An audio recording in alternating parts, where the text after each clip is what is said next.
We're here. Where are you? I'm always here, always watching. That is not even true in the slightest. Not even remotely. Not even remotely true in the slightest.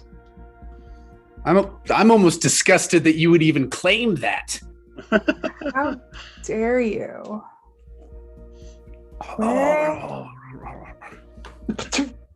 What was that?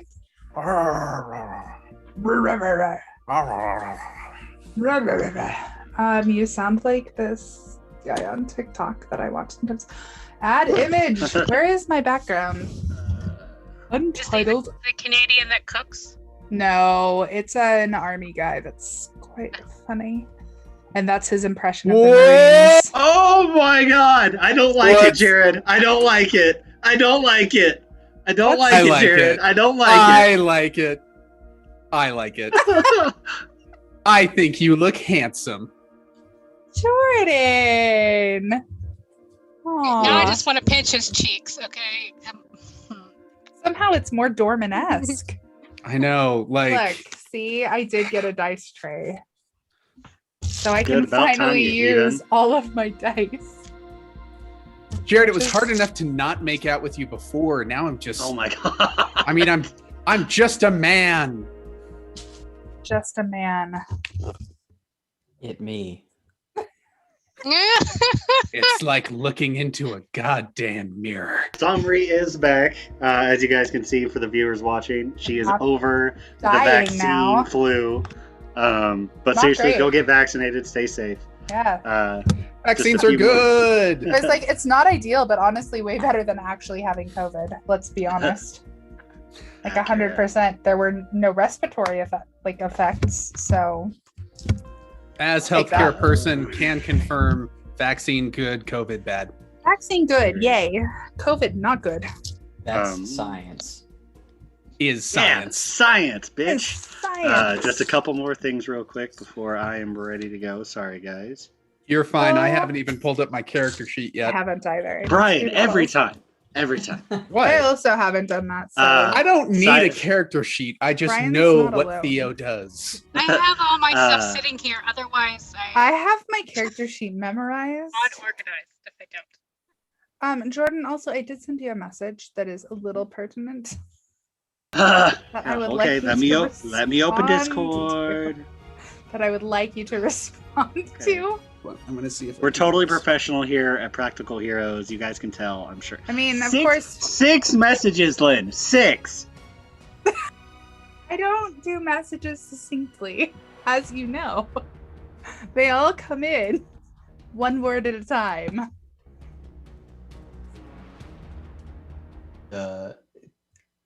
I wanted to make sure that I look. Oh, that's a. No, Nope, Nope. it's not gonna work. no. Green Not screen. today. You Get act your like own I have. screen. You act like I have money to get a green screen. Do you know Oh, how much thank money I'm spending on shitty grape soda? This isn't even grape. This is black cherry soda, the redheaded stepchild of grape soda. Wow. I see. I take offense. That's my culture. It's your culture, black Yeah, cherry. Being a redhead. redheaded stepchild. Oh, That's We've told him to fair. use a green screen multiple times. He doesn't want one. That's You fair. guys haven't told me to use a green screen. Hey, We You did just literally streamed. last week. yes, You we just- did last week. I have You just receipts. I did have a green playback. screen. I have and you playback. went Cyclops on us. You were also in a different location last week. I am a man of many locations. All right. Is everybody ready? Sure. Do I look like I was born yesterday? The Yes, answer is as a matter of fact, you So, do. Are you just slowly becoming Dorman, Jared? Is that what it is? It's hot, and wearing a mask in a kitchen is really hot with a beard, and so I shaved my face. That's 100% fair. I like it. I really It's do. gonna come back in, and it's gonna be short, but it was easier to just shave it and let it become short on its own rather than try to trim it in a way that is nice at my home because I have no talent. Like working in a kitchen is hot enough without a mask Okay. on. Plus beard Oh, and all right. mustache. Not good. Are you sure? It's a look. sure. everyone It's to episode 5, right? No, episode 4 of Vuuldonia by Starlight. You don't Here's even to know where we episode 7. are. Episode 4. Brian, stop. Episode Excuse me. 13. We start today. Ladies and Oh gentlemen, my God. welcome to episode. Anyway, welcome to season 2. I'm just gonna mute you, Yeah. Brian. I'm just gonna mute you. How's that sound? Wow. Okay. Wow. So I actually didn't mean to mute you the second time. I apologize. I No, do that's apologize. fine. That's fine. Okay. You can kick me like a little puppy all you want, but we'll see who the viewers like more. Well, duh, it's gonna be Ayo. Dorman because he's the cute little paranoid one. As always, everyone, welcome to tonight's episode of Vuuldonia by Starlight by Practical Heroes. I'm your DM for this journey into paranoia. Jordan, joined by Brian, who plays Theo, Angela, who plays Aurora, Jared, who plays Dorman, and returning after being sick last week, Lynn, who plays Somri. The profile pictures behind 3 of the 4 party members, until we get Brian's figured out, have all been drawn by Practical Heroes' own Lindsay, who is the voice of Miri in our flagship campaign, Immortals, which you can catch me and Jared in every Tuesday at 12 p.m. Eastern Standard Time, anywhere good podcasts are sold, or formed, or whatever, stored, whatever. And as always, tonight's note-taking is brought to you by Deadmyth at deadmyth.com. Use code PracticalFriends to save 10% on your total order. And also, if you want to become an NPC in our world, tag us on Instagram, Facebook, or Twitter, and use the hashtag PracticalFriends, and we will reach out to you to give you your very own NPC that will either A, become a part of Immortals or Vuuldonia by Starlight. Either or, it will be your choice. Also, we are on Patreon at patreon.com/practicalheroes, all that fun stuff. All of it goes right back in to support it. Yes, Brian, you may now talk and address the class. Can I request my own NPC? Yeah. You know what? Yeah. After the session, we'll get your guys' NPCs. I was like, Okay, what if cool. we're the Patreons? Yeah, That like, works too. I'm certainly not going to be I shouldn't say certainly not going to be a Patreon. Like I said, all of my money on shitty soda, but I would love to have a Brian NPC in I love this world. I totally approve. All right. So last we left off. Stupid. There we go. Zoom. I don't want you to take up full screen. All right. So last we left off, our heroes, Somri, had taken ill from the last night's whitefish meal from the Cozy Dock Inn and had ran to your guys' room where she was very sick, while the rest of you decided to handle a errand from Auntie May to take care of a very bad weasel problem in her herb garden behind the inn. After which you successfully got some gold for your troubles, checked on Somri, then went about town 2 different times to do a few errands and possibly secure some transportation off of the island.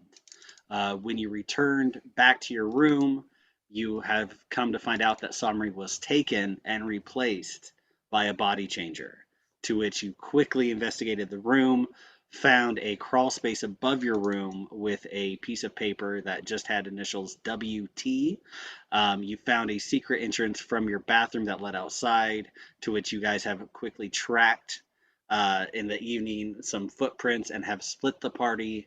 Aurora and Dorman, you guys are now making your way back through the alleyway that you have gone through to try and get back to the Port Authority where you left Humphrey. And Brian, you, side note, you read the message I sent you, right? Did that idea work for you for tonight? Yes, sure. Okay. Let's Perfect. it'll be fine. We're always totally prepared here. I actually session prep, just so you guys know. I actually did. Ooh. I know. Thank you. I know. Ooh. Anyway, You have never been more attractive to me than right now. when we last left off, Brian, you had come to the edge of New Haven on the northwest, whatever north side is near the ocean. Mhm. Night has fallen, and you began to look, and you saw a full moon beginning to rise. And you begin to feel you where there it is. You begin to feel this anger and rage starting to build in you, almost like an animalistic fury, that you've let one of your friends get taken, that you why did let I do Somri get in danger. Oh, I really like Somri.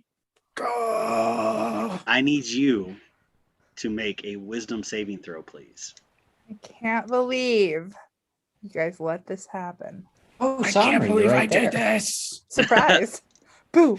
Somri steps out of the bushes, eating one of those crappy Spider-Man Hearing thingies. her voice in the back of my head going, "You left me." That is a 30-20. Left me here. Okay, right now you're able to subside that rage, but you can feel it getting stronger as you also begin to feel the full moon affecting you in ways you're not sure of. Go ahead and give me a survival check as well, please. Okay. Uh, Oh, wait, nope. I'm a halfling, so I get to reroll in that ones. okay. Yes. 18. 18. All right, you shake off that rage and you look in the sand and you see instantly the footprints you've been tracking, and you see they begin to go towards the shoreline. And from a very faint distance, you can hear some shouting. You're not sure, you can't make out the voices or anything, but you can definitely hear shouting, and you're kind of sure you even hear Somri's voice yelling for help. I feel like I start going in that direction, but I like drop to all fours. And I start killing. Do you let Aurora and Dorman know what's going on? What do you want to do? I am going to just relay a quick message to Aurora and be like, "Hey, I think I found Somri. I think she's over by the docks. Just follow the shouting and the screaming, and you'll probably hear me shouting too." And I'm just gonna take off in that direction. Okay. We're We're not that far. Okay. just come find me. I know where she is. Okay. How far away am I from these people? You're still a good little distance. The town itself, this part of town that you came out on, is still a ways from the beach. Like, you can hear the ocean hitting the rocks, but you can't see it yet, obviously, because it's also dark. But Okay. you can hear already the ocean growing closer and closer. It's not like when you were down at the Port Authority where, boom, there's the ocean. Can I listen? The honest to goodness truth is that I am really pissed that Somri is gone. Is there any way that I can just let that anger happen? Like, I do not want to fight it. Okay, we will come back to that, but yes, you can. Dorman and Aurora, you get that message, frantic from Theo, but also you sense some visceral nature in his words. What do you guys want to do? Do you want to make a beeline for where he told you he's at? Do you still want to try and get to the Port Authority? Well, we gotta pick up. Well, no. I mean, you're familiar. Just Dormant. Yeah. Well, mine just flies to me. Dormant. Theo, something's up. He said he might have found Somri, but there was something wrong with his voice at the same time. It sounded frantic and angry, and I don't know what's going on. Okay, yeah, I mean, we don't have to go get Humphrey and Humphrey. We could kind of leave them there, and maybe they could keep watch / I could always... Look, I didn't want to reveal this super early on, but, like, Humphrey and Humphrey are both magical, so I can kind of create them again, and it's like the same person. I think there are different philosophical theories of that. It might be that there's a different person named Humphrey, like teleportation. It's a whole thing. Basically, we can go wherever you want. I'll follow you. Okay. He said something about being over by the docks. probably should go help him because it sounded bad. All right, let's do it. All right, so you guys are going to make your way towards where Dorman, or where Theo told you to go. Full dashing the entire way. Yeah. I just picture Aurora just picking up Dorman and be like, "Hold on." She would literally put him on her back like a backpack and run. Okay. All right, so Dorman, we come back, or not Dorman. So you guys will get there in a few rounds, essentially, with full dashing. Theo, you relay that message. You hear a faint scream from Somri off in the distance by the ocean, and you snap. You can't take it. I take off. As you begin to run, you feel your muscles stretching, your body growing, hulking. You feel teeth beginning to grow from your mouth. You watch as you're running, claws becoming to come from your hands. And you are now in your first ever time as a hybrid werebear. So, to those of you watching, we are using some modified transformation rules from, I believe it's the Grim Hollow sourcebook. Great sourcebook, definitely check it out. We're kind of modifying that here and there. So Theo currently is a level 1 Lythrico, whatever the word is. I can't say it. That was a good sentence. Solid attempt. Right. Lycanthrope. So, thank you. That word. That word right there. So, Lycan. Theo, in your hybrid form, you cannot concentrate on spells or cast spells. Right. Okay? You Got also can kind of communicate, but it's mostly grunts with a few words here and there. Okay? Got it. Go ahead and give me a survival check. Actually, perception check with advantage, because you're going to be using your nose. Ah, yes. Perception. Well, good thing it's with advantage. That's going to be 13. Are you trying to All right. smell me? I mean, 13. to a certain extent. You're able to still see kind of the tracks that you've locked in on, and they're pointing you in the right direction. You're not able to lock on a scent. The smell of salt water is kind of just too strong. And you start taking off. You'll get there basically within this next round. And so, go ahead. I am not trying to be stealthy about this. As soon as Okay. I finish my transformation, I let out a roar to let whoever has Somri know that I am coming. I mean, if there are trees, I'm barreling into them. I want them to know something big and pissed is on its way. All right, fact, I like it. I fucking like it. Wherever they are, they just hear this huge roar of friendship. I love it. All right. I was like, I'm also Theo, scared, honestly. Theo, you tear off in this direction, and within almost less than a minute, you break off. The town's far behind you, and all of a sudden you're on this dazzling white sand beach that almost seems to glow in the moonlight. And in the distance, you see a group struggling. You see Somri bound behind her back on her knees, trying to dodge attacks. And I need everyone now to go ahead and roll initiative. Please and thank you. Well, okay. Also me? Yes. Oh, Dorman got a 10. Well, That's it. 12 from Aurora. Theo, what'd you get? 25. Jesus Christ! Oh, Somri, what did you get? He's angry. I have to blow up my character sheet. you still haven't pulled it out?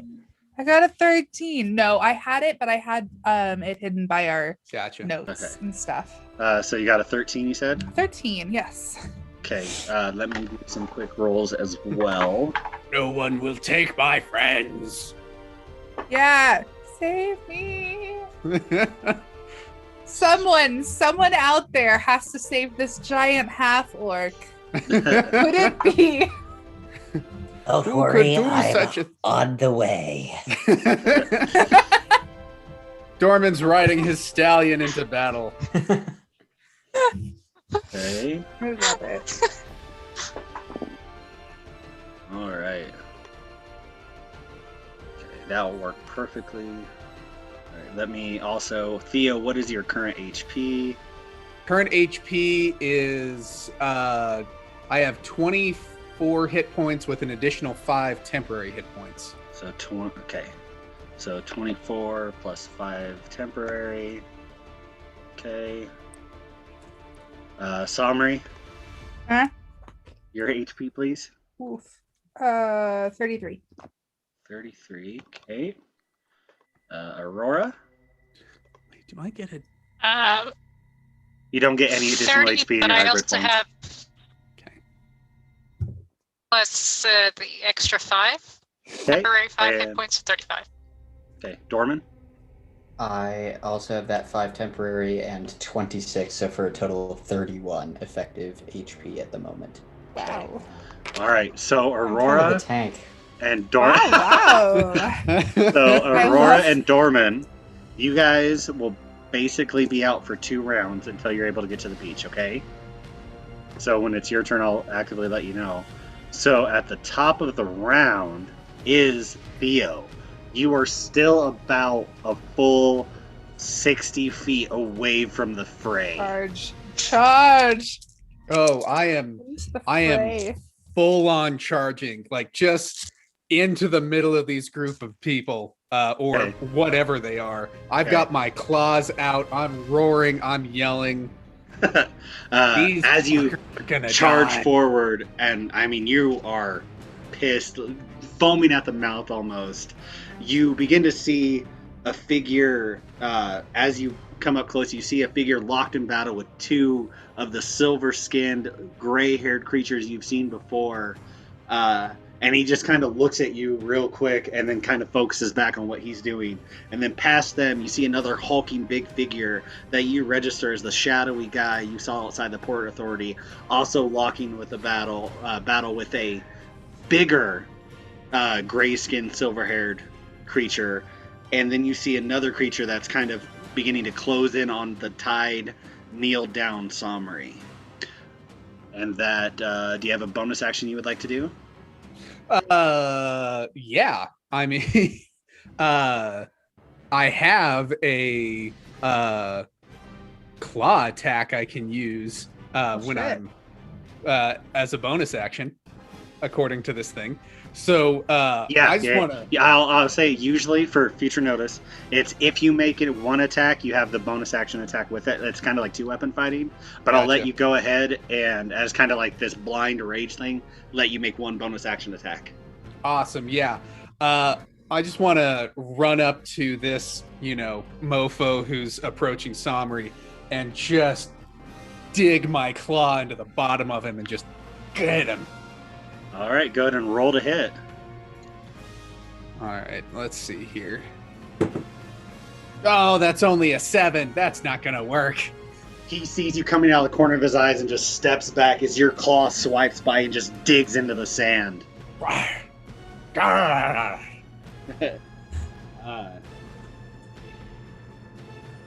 so we're gonna do some stuff here. Label these guys wrong. Oh, but Okay. I definitely want to stop in between Somri and this dude who was approaching her. You're just short of your movement. You're right, you're right next to the guy, but you're not able to get in between. Okay. So next up is one of the big, bulky guys. He's gonna attack the big, hulking sea captain. His AC is 14, so that's a miss. All right, and he has no other actions. So next up is.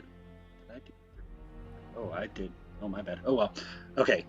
Next up is the one that you just swiped at, Theo. He's gonna look at you and realize you're a much bigger fucking threat than the tied up thing on the ground. And does a 14 hit? No, 14 does not hit. Okay. He swings at you, and you just kind of bash it out of the way with your big, gigantic bear paw. All right, Somri, it is your turn. I'm currently Aurora, you are on deck. Well, never mind, you're not on deck yet. Yeah. I'm currently bound, right? Yeah, correct. And you just see this hulking hybrid bear just appear out of nowhere and swipe the creature in front of you. I like that. Can I hide behind the bear? I can't move though either, can I? You're just tied behind your hands. You're not tied at your legs, so you can use. Oh, perfect! We'll so say, I can we'll run say half your behind the movement. big bear. Yeah, we'll have half your movement to get up.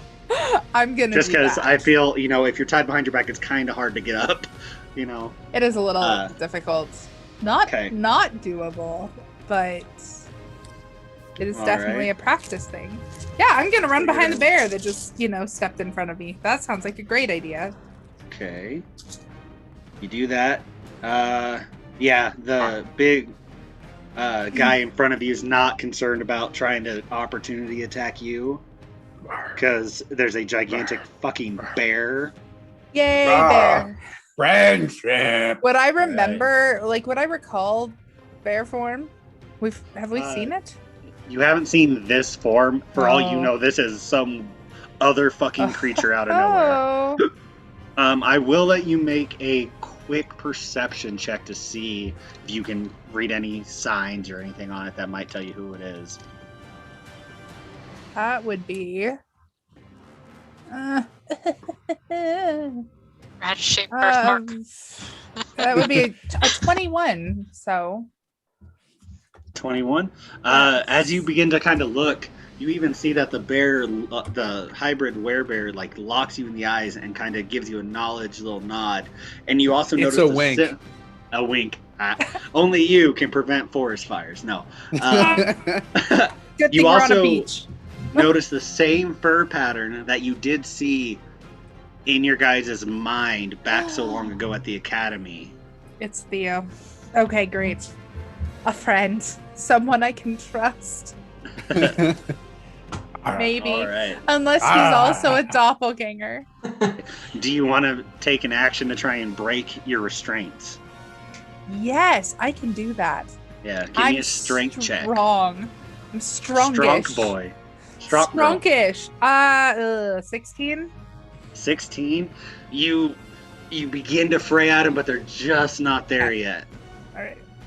Alright, Aurora, you're still dashing, carrying Dorman as fast as you can. Just I just imagine Dorman oh god. I just imagine Dorman I'm gonna be sick. Brain hard, you will. Humphrey. Left behind he was. Alright, next up is one of the skinnier creatures. And he's gonna the skinniest. Alright, they miss. They are attacking the figure Theo first saw as you entered the beach. Next one. That's also a miss. Good lord, I'm rolling so shitty for these guys. Oh no! Yay! Oh, won't that be so horrible? Alright, next up is the big hulking silhouette you saw at the Port Authority. He sees you, Theo, and he just looks at you. Oh man, I gotta remember the voice. I'm so sorry, I suck at voices sometimes. He yells at Somri, "Oh, it looks like your friend sent some help! Good!" And he's gonna take a swing at the big fucking creature in front of him. And oh my god, and he misses? Jesus Christ. And then the second creature guy, he is going to do... What stuff does he have? Actually, he may not have needed to roll that. Yeah, so you watch as the other creature throws off his cloak, and you see before you a very muscular Lakoth fish humanoid step back about 10 feet. A Lakoth? Yeah, they're like a fish. Okay. I'm sure I'm saying the race wrong, but it's okay. He steps back about 5 to 10 feet. and you see him raise up his hands as he says some words under his breath, and he releases Ray of Frost.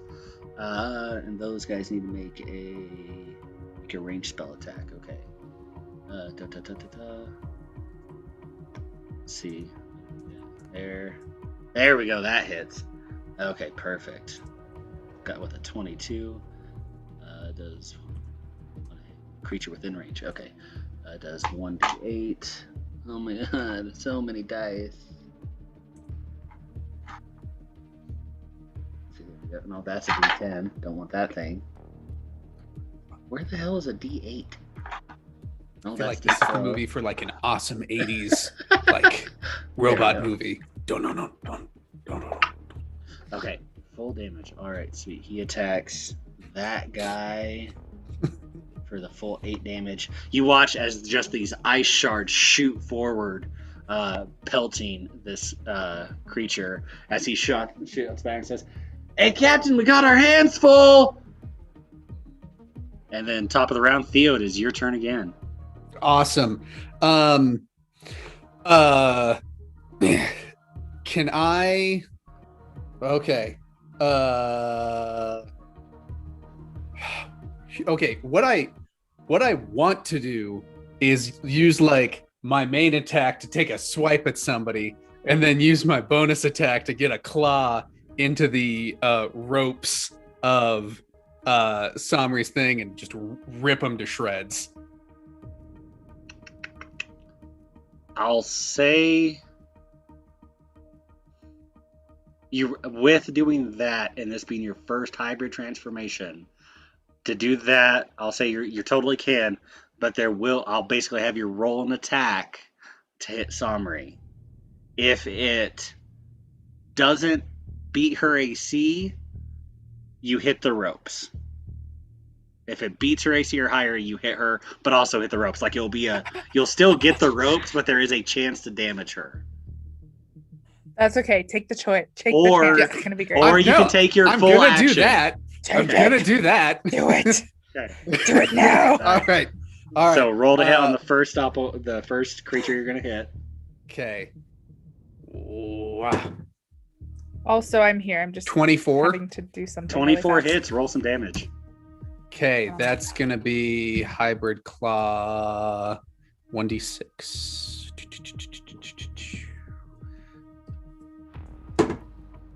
6 points of damage on that dude. All right, and that's with your modifier and everything? Yeah. Okay, 6. Okay. You rip down right across his chest. That's slashing damage? Yeah. And you notice as you begin to slash, give me a real quick perception check. Okay. Is this based off of scent? No, it is not. All right. That's going to be 14. 14. You notice as your claws dig through his chest and some blood gets flung onto the beach. It is a very vibrant green. All right. So bonus action. Go ahead and roll to hit, but not hit Somri. 17. That beats her AC. So go ahead and roll damage. 6. 6. Okay, Somri, you take 6 points of damage. No, it's okay. It's okay. It's okay. It could be way worse. But also at the same time, as you feel one of his claws just kind of drag down your back, you feel your hands become strained. And Theo, with that same perception check, you notice red blood comes out of Somri. Okay. Friend. All right. This guy is going to attack the sea captain. Oh, that hits. So he is going to use...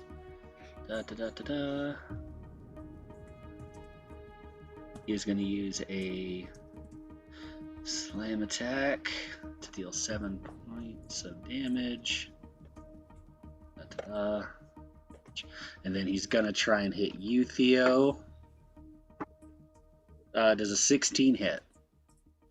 A 16 does hit. All right. As you watch the big bulking creature swing at the captain, he hits him with some sort of mallet, basically, almost like a club, and then instantly just swings with a backhand and nails you right in the side, and you take 7 points of bludgeoning damage. Oh, no, that's not what I want to do. Oh, what have I done? Oh no, what'd you do? Nothing. Everything's fine. Nobody panic. Okay. All right. Cool. Let's see. Okay.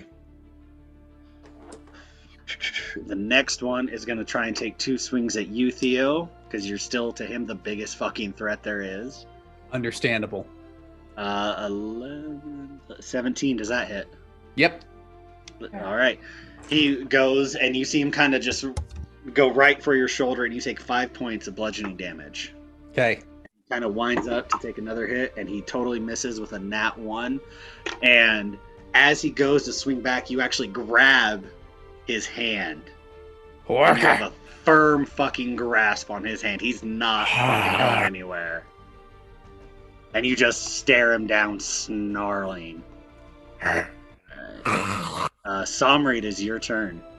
It's my turn. I have my hands. Do I have my weapons? Do I have anything? You do have your weapon on your side. No, just you have fisticuffs. you have your weapon on your side. Go them the what for, eh? The one. The what for? One. All right, perfect. I'm going to grab my mace thing. Okay. And go for the closest baddie in front of me. Probably, I don't know what's in front of me. So you can either move around. You can kind of move and squeeze yourself in between the sea captain and Theo and have your pick of 2 guys, or you can turn around and move and attack one of the 2 people that are behind you. I'm gonna hit one of the ones behind me that are not facing myself and Theo. Okay, so you're gonna turn around, or you're still facing? Yeah, gotcha. Okay. Yeah. All right, go ahead and swing. Hell yes. Okay, it is a 20, dirty 20. That definitely hits. Roll some damage. Just like that, in case you were wondering. Perfect. 5 damage. 5 damage. All right. All right. Does that end your turn? That does. Okay. Rory, you're getting close. You're starting to hear the fierce battle, and you hear this. You hear the roar too, at the fading sounds of the roar echoing, and you guys will definitely be there next round. All right, that guy. We are. Those roars do not sound good. Right. Hopefully everybody is well. Hold on, I gotta pick the right creature to look at here. Okay, there we go. All right, Somri, you've wound up your mace and you nailed that creature right in the side, and it grunts, and it stares at you, and it's going to take 2 attacks at you. First one is a 13.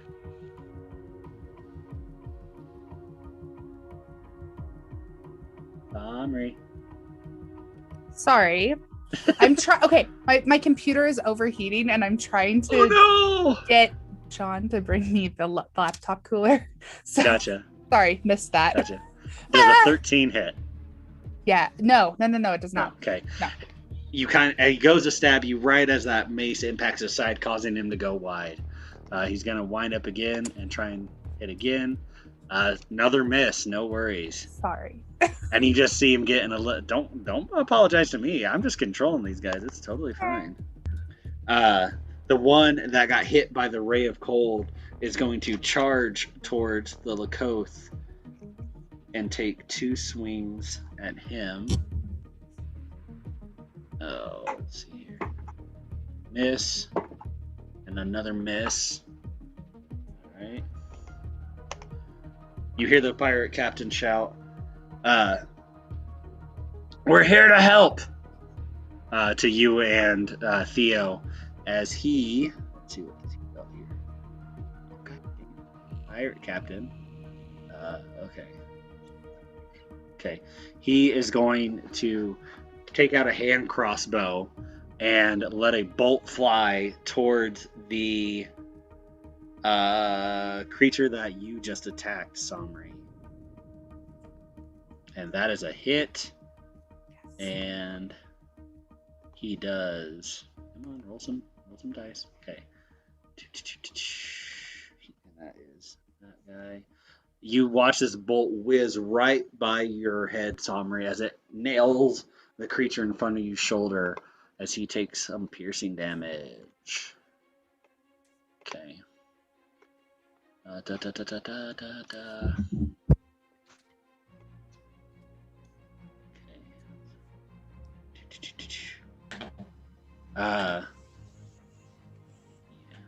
Sorry, one sec. All right. I'm also getting very distracted by Jared right now. I have stubble right now, so I'm just sitting here feeling my own face. Don't say that. Come on, man. I'm just a man.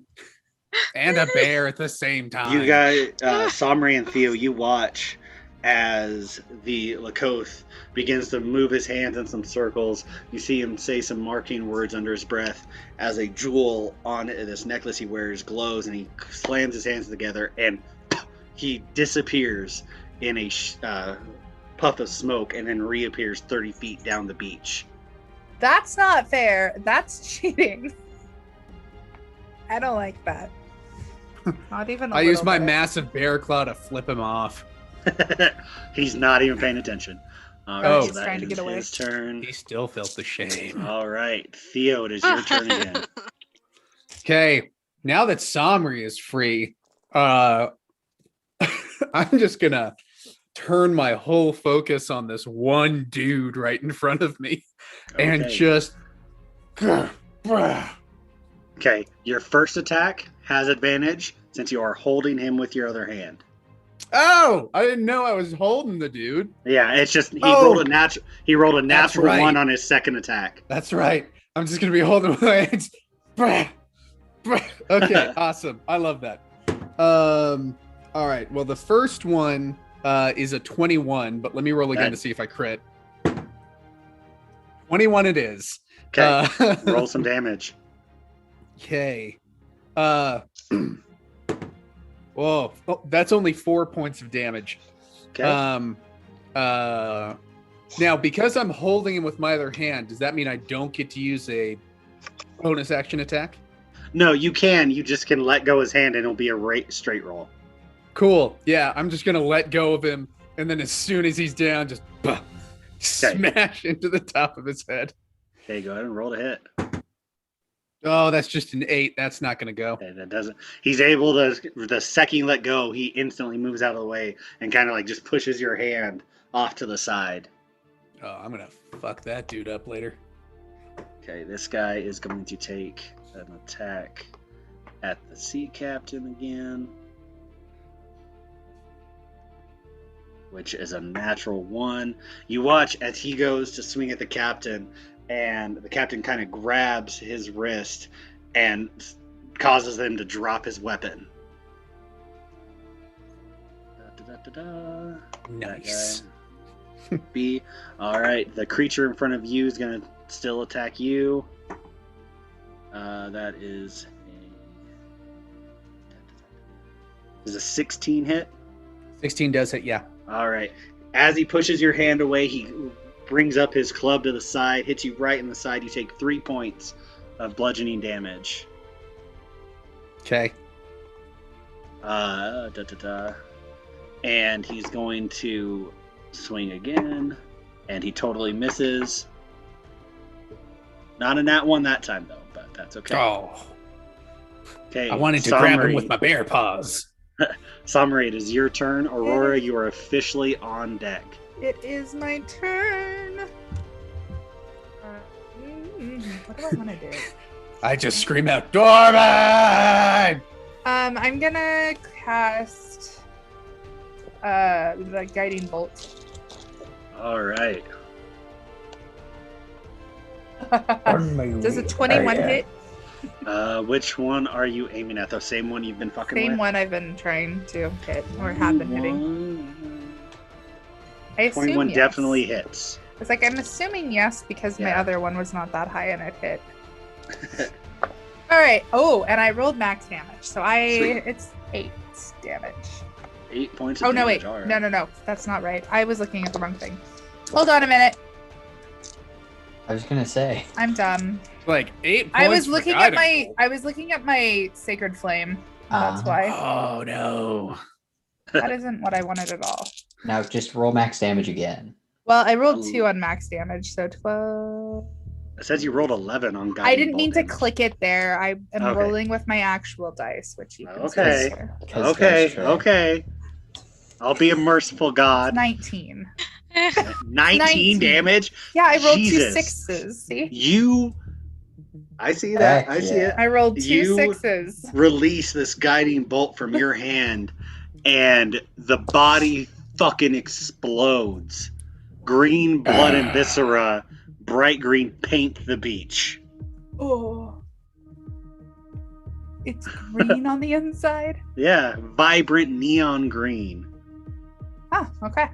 Does it smell like green apple or is it like lime? It smells like lime. You can do a perception check on your next turn to see if it smells like Oh. green apple. Yeah, is this Skittles prior to the switch or Skittles Does prior that to the end your switch turn, is Somri?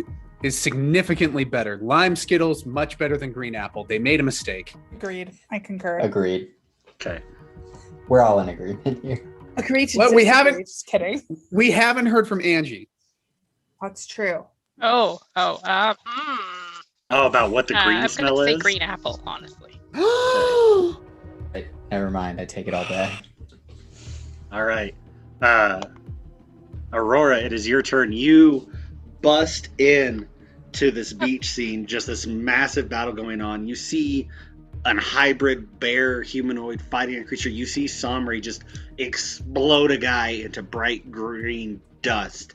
And about 10 feet away from, about 15 feet away from you, you see this Lakoth just kind of there's mist surrounding him as he kind of is like trying to get his bearings on where he's at, but he's definitely paying attention to the battle up ahead.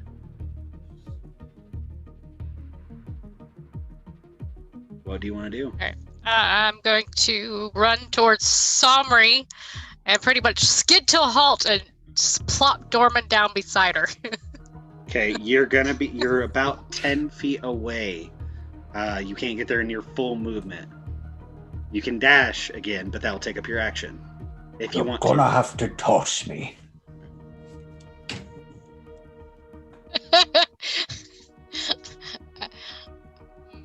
I don't know about tossing you, Dorman. It's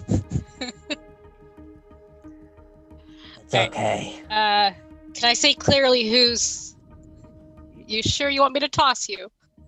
Oh, you don't have, I mean, you can put me down wherever is fine. Okay, I'm just gonna pop. I'm just gonna sit you here. Can I see clearly which group's which? You can see to your left, you see the hybrid bear humanoid fighting this creature, and then behind him, you see a hulking figure. You can't really make out what they are, fighting another gray-skinned creature. So they're both to your left and your right, so you can Okay, distinctly see them. All right, I'm going to fire a guiding bolt at the gray creature that the hulking figure is fighting. Okay, go ahead and roll to hit. Let's see.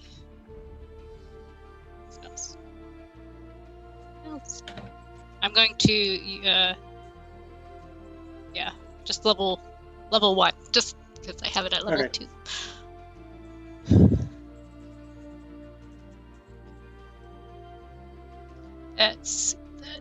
That is 20, not natural. 20 hits. 20 hits, roll for damage. It's a dirty 20.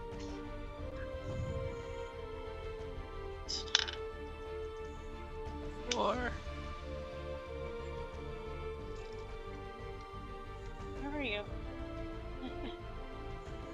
Oh, 4d6.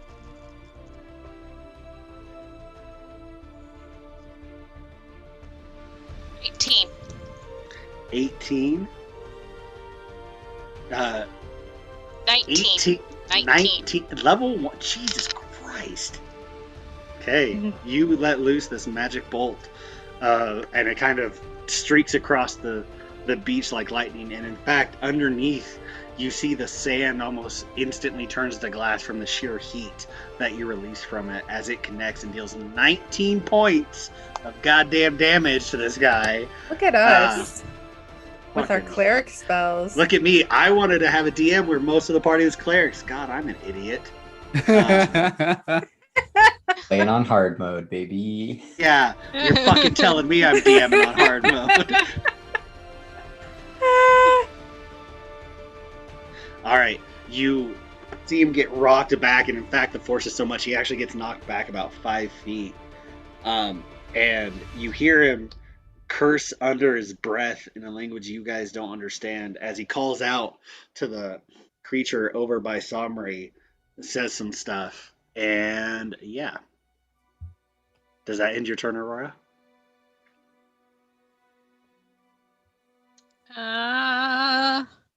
Yes. Yes, it does. Right. Dorman, it is your turn. Okay, so at the moment, how many enemy people can I see?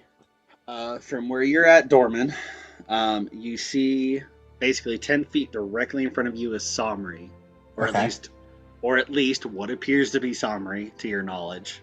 Right. You see just past them, you see a creature that is responding to the creature that Aurora just hit, and then to your left, about 10 feet diagonally to your left, you see the hybrid bear locked in battle with another bigger gray creature, and then about 10 feet past that, which would be 20, about 20 feet away from you, you see the one that Aurora just hit and is faintly glowing because of Guiding Bolt. Okay, I'm gonna get in a place where I can hit the one fighting the hulking bear figure. Totally can do. And then have it like align with the one farther back that Aurora just hit. Perfect. Totally can happen. That uses 15 of your movement. Okay. And then I will take out my little bit of string and make my Cat's Cradle catapult, and I will cast Major League Baseball's Hall of Fame inductee Curt Schilling's four-seam fastball. And I will toss a torch that I have in my bag out into the air, and okay, baby, you're never gonna see this one coming, and just toss the torch. It's unlit, but basically just a hunk of wood. All right, catapult away. So that's a dexterity saving throw on their part, right? Yes, and let me see. I'm gonna do something fun for this one. Okay. As a bonus action, I'm going to use my Channel Arcana, which is my equivalent of Channel Divinity. As a bonus action, you can control the flow of magic around you, and the next spell you cast gains either a +2 bonus to the attack roll, or a +2 bonus to the DC for its saving throw as appropriate.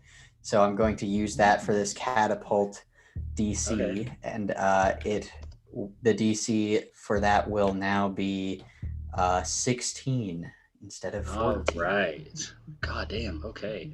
For those of you watching, that is the Unearthed Arcana Theology Wizard domain, subclass, Arcane Knowledge. I don't know what it's called. All right. It's called Dormant Will Not Be Stopped. All right. So you're attacking these two guys. Shoot. Okay. What? Dang it. Okay. What are their saves here? Dexterity. Saving throw. Okay. And it's a 16 they have to beat? Yes. Okay, first we'll go with the guy that would obviously take the impact first. And he gets a 19. Okay. So he's a success. So next guy. Ooh, that's a 13. All right, so the closest one sees out of the corner of his eyes you doing some weird spells and watches this torch and ducks right at the last second as the torch flies and just slams into the other guy that's kind of glowing. How much damage? That is 9 total bludgeoning damage from the torch. Major League Baseball. Jesus Christ. The fact you named your spell that. Oh, God, Jared, I love you. And I for sure, because I believe it does have, no, it's just somatic. But you know what? I just throw it out there. Even though it doesn't have a verbal component, I do fully say, Major League Baseball's Hall of Fame inductee Kurt Schilling's four-seam fastball. And then throw the torch.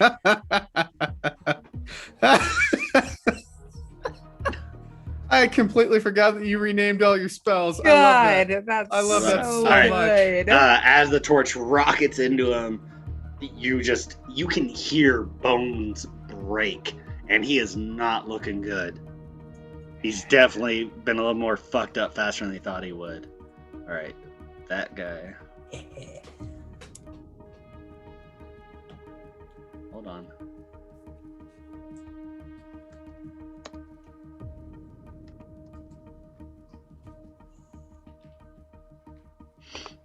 All right. First up, this guy. The guy near you, Somri, looks at you, and you watch as they begin to do some arcane motions with their hands and slam their hands down as smoke begins to billow out as they've casted fog cloud surrounding the battlefield. Let's see, how much does that cover so I can be aware.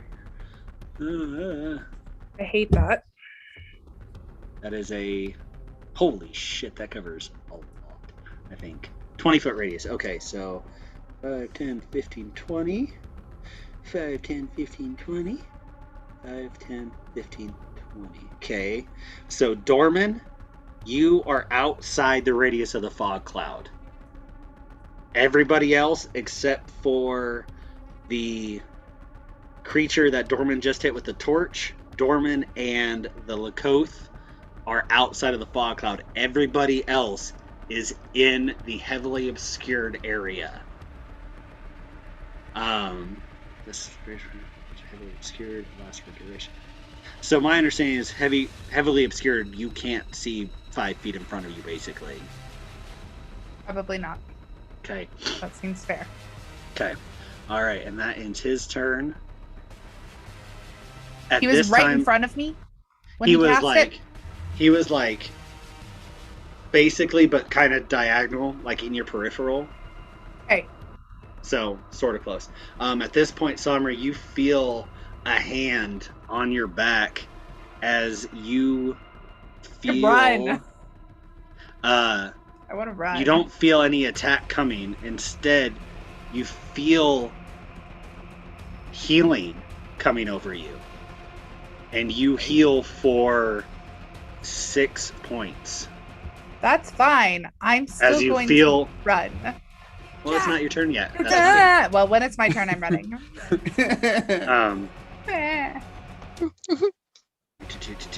He's going to take a wild swing as he yells out, "Lockjaw, clear this fog!" He misses, and he misses totally. Okay. Lockjaw, be his name, the Lakoth. You hear him shout back. Wait, the Lakoth is a good guy? He was fighting the same creatures you guys are. Listen, the hybrid bear form has not been paying attention to that. Okay. Okay. All right. You hear Lockjaw go, "Aye, aye, Captain!" And you watch as he holds his hand forward. 60 feet. Let me make sure a long string of... Yeah, you watch him move over about 5 feet.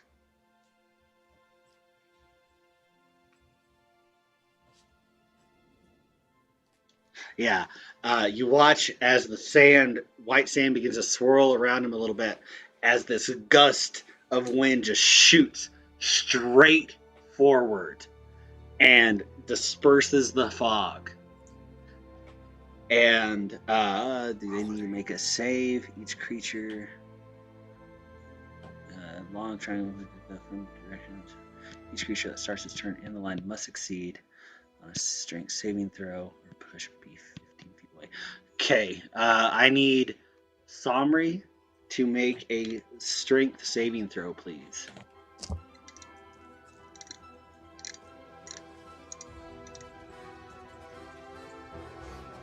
$19. Okay, how long is it? Oh, that lasts for 1 minute. Jesus, okay. 19, you succeed. You do not get pushed out of the way.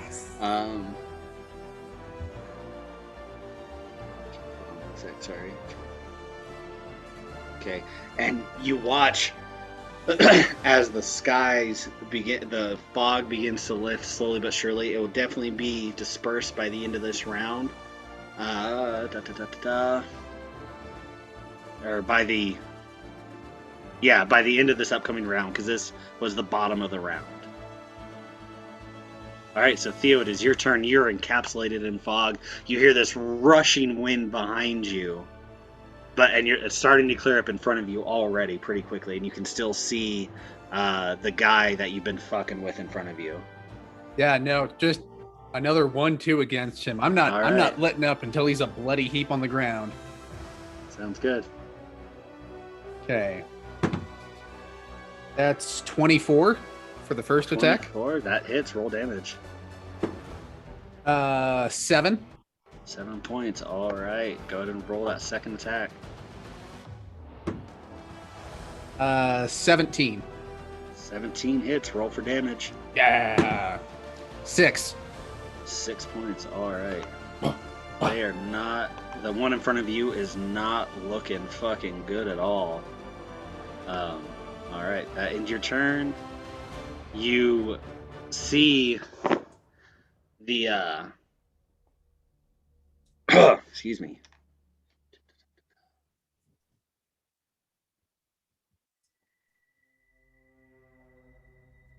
Yeah, one sec. You see... Okay. Space. All right. 1 second. Sorry, guys.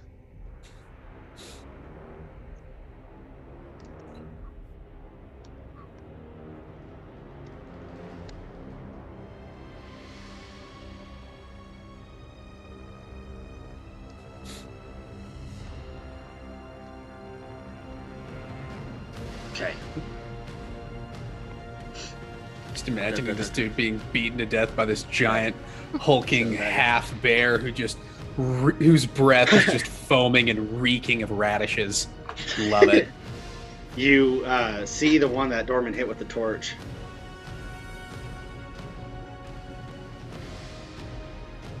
Sorry, guys. 1 second.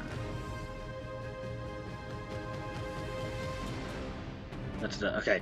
You see the guy that Dorman just hit with the torch kind of call out under his breath to everyone else, and he begins to turn and run up the beach away from you guys.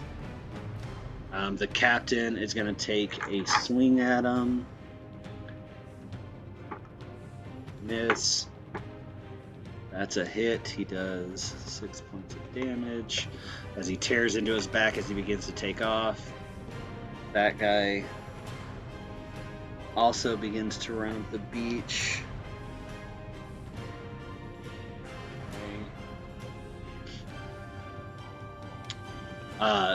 As the smoke begins to clear now at this point, Somri, it is your turn. Yeah, I'm running to the edge of the fog. Okay, I don't want to be anywhere near. Yeah, I don't want to be anywhere near. Are you running like away from the ocean or up the beach? Whatever, wherever is opposite from the guy that cast it. I'm running away from that guy. Okay. Or past him, I guess. Yeah, you'll end up running right past him, basically. But the fog's still just enough where he doesn't really see you run by. and he's already kind of taken off anyway. Okay. Are you dashing using your full movement? What do you like? How are you doing it? Full movement. I want out of the fog. Okay, see that there. All right. Do you have an action you want to do, or just kind of get the fuck out of there, basically? No, I'm just focused on getting out of there. Okay. All right, Aurora, it is I don't your be stuck turn. In the fog.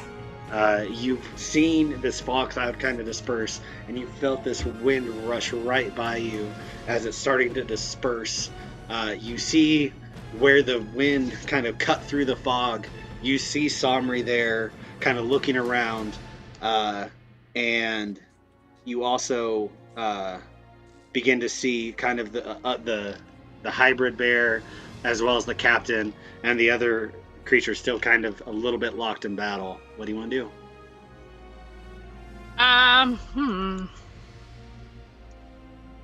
Do I have a clean shot to the guy that's fighting the hybrid bear? You do. Okay. I'm going to pull my Werebear. I am going to cast Toll the Dead on him. Okay. And that is a Wisdom saving throw. All right. What's your DC? 13. 13. Let's see. He succeeds. Okay. Does he have health points missing? He does. Okay. So I roll. No, he took like 5 punches from a werebear, and he's totally still full health. Okay. So he got see, what's half of 8? Half of 8 is 4. He got 4 hit points taken away from him. Right, you guys hear this bell, this mystic bell toll, as you see the creature fighting Theo just kind of wince in pain, but kind of shrug off everything. All right, Dormant, it is your turn. You've seen, you're kind of, yeah, those guys were in the fog still. The fog's decently dissipated at this point. You see, like we said, Somri kind of where the wind cut through the fog. You see her staying there, kind of surveying the battlefield, getting a lay, kind of now that stuff's clearing up. You watched as Aurora pointed at the guy directly in front of you, and you see the one you hit with the torch kind of starting to back away from the fight. And is one of them running away, or is that the one who's like backing away from the fight? The one that cast the fog cloud is running away. Is there a way that I can get a clean line without anyone else in the way? Pivoting? Yeah, easily. Okay. To the guy that's running away, I will pull out another torch and bring out my string again. And with a range of 120 feet, I believe. Or it might be 90 feet. And he's still definitely within range. Yeah. Yeah, in a straight line up to 90 feet. I will toss the torch and cast again. Major League Baseball's Hall of Fame inductee Kurt Schilling's 4-seam fastball. Perfect. And that's a 14 dex save. All right. I am lightheaded from laughing at this, man. He makes it and just kind of zigs out of the way as he kind of looks over his shoulder and sees this torch coming right at him. He's So stealing he's able to zig out of the third. way. Oh God, oh no. This is why I never played sports. He's still running. Can I use whatever movement I have left and move towards Somri? You sure can, buddy. I'm doing so in a very guarded manner, not like jolly hopping up and saying hi, but like very much approaching like I would a dangerous entity. All right, one sec.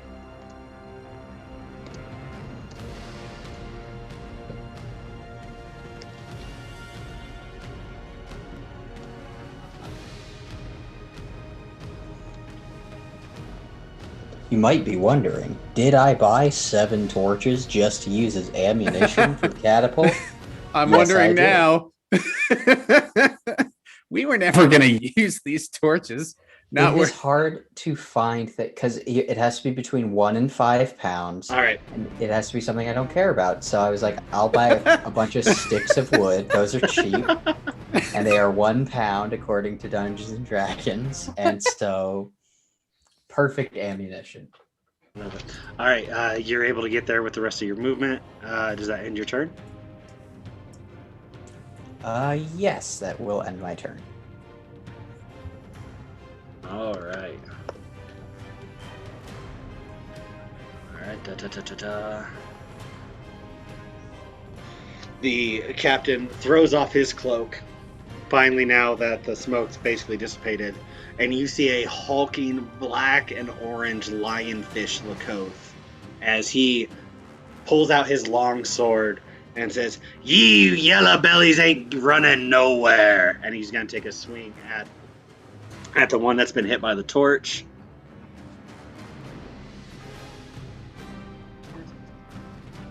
That is also a miss, as he just can't quite, kind of gets caught up on his cloak a little bit, feels a little embarrassed. Arrgh, I'm a fish. He is that guy. Man, he's really attacking like a fish out of water. Oh, no. We better call it. We can't get any better in this campaign. Way to go, Jared. Every other joke guys is watch pale in comparison. That is. All right, you watch as Lockjaw kind of makes some arcane symbols, stretches out his hand like he's shooting a bow, and you watch this green dripping acid arrow just fling straight forward, sailing by you, Dorman and Somri, as it nails into the back of the creature that was running away. And that would have been that would have been me. And it just puts him down in one fell swoop. That's what I was trying to do. You hear Lockjaw go, "You'll get him next time, laddie." You still get credit. I need to work on my four-seam fastball. I'm much more of like a knuckleball kind of guy, but oh boy. Theo, it is your turn. All right. Dude in front of me still standing, yes? Yes. Can he not be standing no more after my big bear paws get him? Possibly. Roll some hits. That's a 30-20. That hits. Roll some damage. 4. 4 points of damage. All right. And then for my bonus action attack, I want to use the same claw and just hit him with the backhand. Okay, so so it'll do bludgeoning damage instead. Backhand him. I'm totally fine with bludgeoning damage, as long as it comes with the shame. Damn it! That's only 11. Okay, that does not hit. He's able to kind of just move out of the way at the last second. He avoided the emotional pain that would have caused him. No.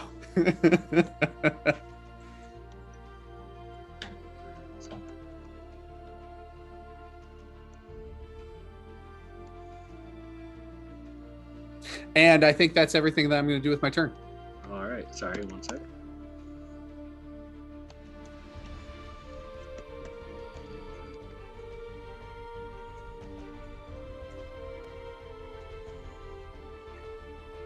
I'm having a lot of fun with this music.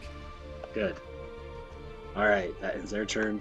The one that's been hit by Dorman with the torch, that's the easiest way for me to kind of keep him straight. He kind of sees what's going on. He yells under his breath, and he turns and he just starts straight running. And you can see he's starting to prepare a spell in his hands. Oh, shit. Alrighty. So that takes us to the guy that Theo's been fucking around with. And he's just my turn next, I forgot. Huh? It's like, it's me next, but I forgot there's someone in front of me. I'm trying to get rid of him. It's hard. Yeah. You see him kind of look up at you as you've just kind of been fucking with him, and he's like, nope, I'm out. And he begins to turn and also run after the guy that what it seems to be the leader of this group. It will get an opportunity attack from you, Theo. Ooh, you would great. like. Of course I like. I mean, burn that reaction, I guess. Oh, it's only 12. Misses, but the captain is going to take a thing. And he got a nat 20 on that. Ooh. Okay, let's see. How much damage does he do? So I can do the correct shit here. So that is... So 6 plus 2 is 8 for one set. Then... Okay. Alright. You watch as the creature ducks under your attack for him to stop running away, Theo. And as he begins running, you just watch as the captain takes a swing with his longsword, and almost in slow motion, you watch as the upper half of this creature keeps going and the bottom half just drops as he gets cut right in half from the captain. Nice. Very Green nice. blood spills across this pristine white beach once again. Oh, shit. I didn't ever check to see if it was lime scented. That's okay. Is it pine fresh? One of these days we'll know. He's gone. One of these days. At this point, you guys watch as you hear off to the side. You guys are officially out of combat, by the way. Sorry, that was the last one. Or no, it's not. There's still one more guy. Sorry. Ignore me. There's still a guy preparing a spell. You begin to watch from the edge as you see another Somri come wandering, making her way back onto the beach. And is kind of like, guys, what's wrong? Who's that? And they're pointing to the Somri right by Dorman. Not friend. Somri, it is your turn.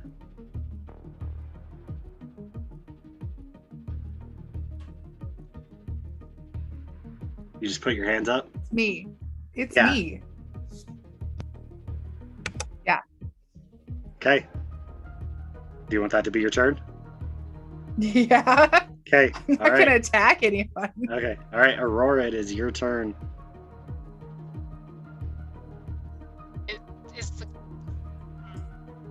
Was I able to see the guy casting the spell? The one that's been the kind of the leader guy? The one that ran off and then cast the spell. He's in the middle of casting the spell. He hasn't fully cast it yet. Okay, he hasn't fully cast it yet. Yeah. How far is he from me? At this point,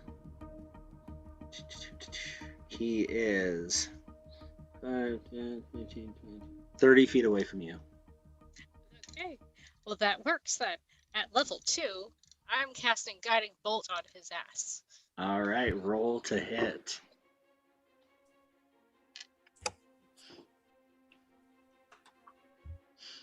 That is 24. Definitely hits. Roll for damage. All right. Numbers. Nope. There it is. 5d6. Jesus Christ. Guiding bolt, damn, doing that big damage. Look, it's powerful. If it hits, it can be a lot. Because what would max? Max is what, 24? Mm-hmm. Yeah. 19. 19. How do you want to do this? I am going to I'll just look at him with anger in my eyes, and then I'm going to summon the storm that I feel within me raging from Somri being taken and all this going on, and I'm going to fire what looks like a lightning bolt out at him from my hands, and it engulfs him in lightning and kind of explodes.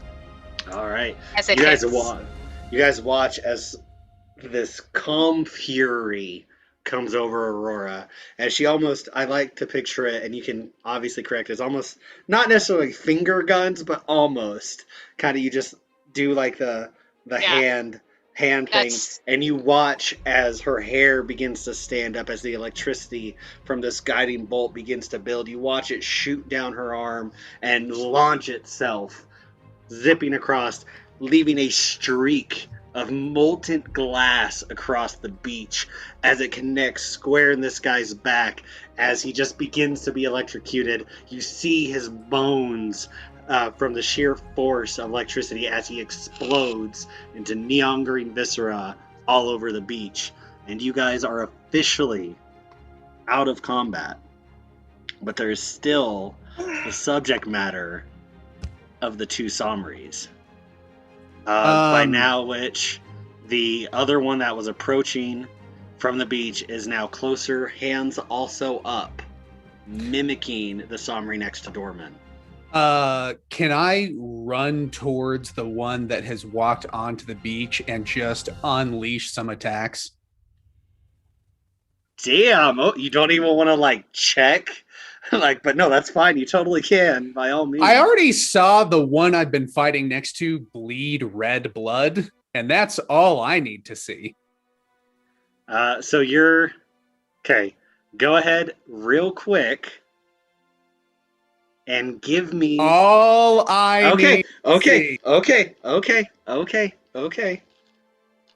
I'm appreciating the not metagaming here, by the way. All right, go ahead and roll to hit. Gonna use fancy dice. Oh, that's just a 9. But I've got my other swipey swipe, which is only an 11. So I guess both miss.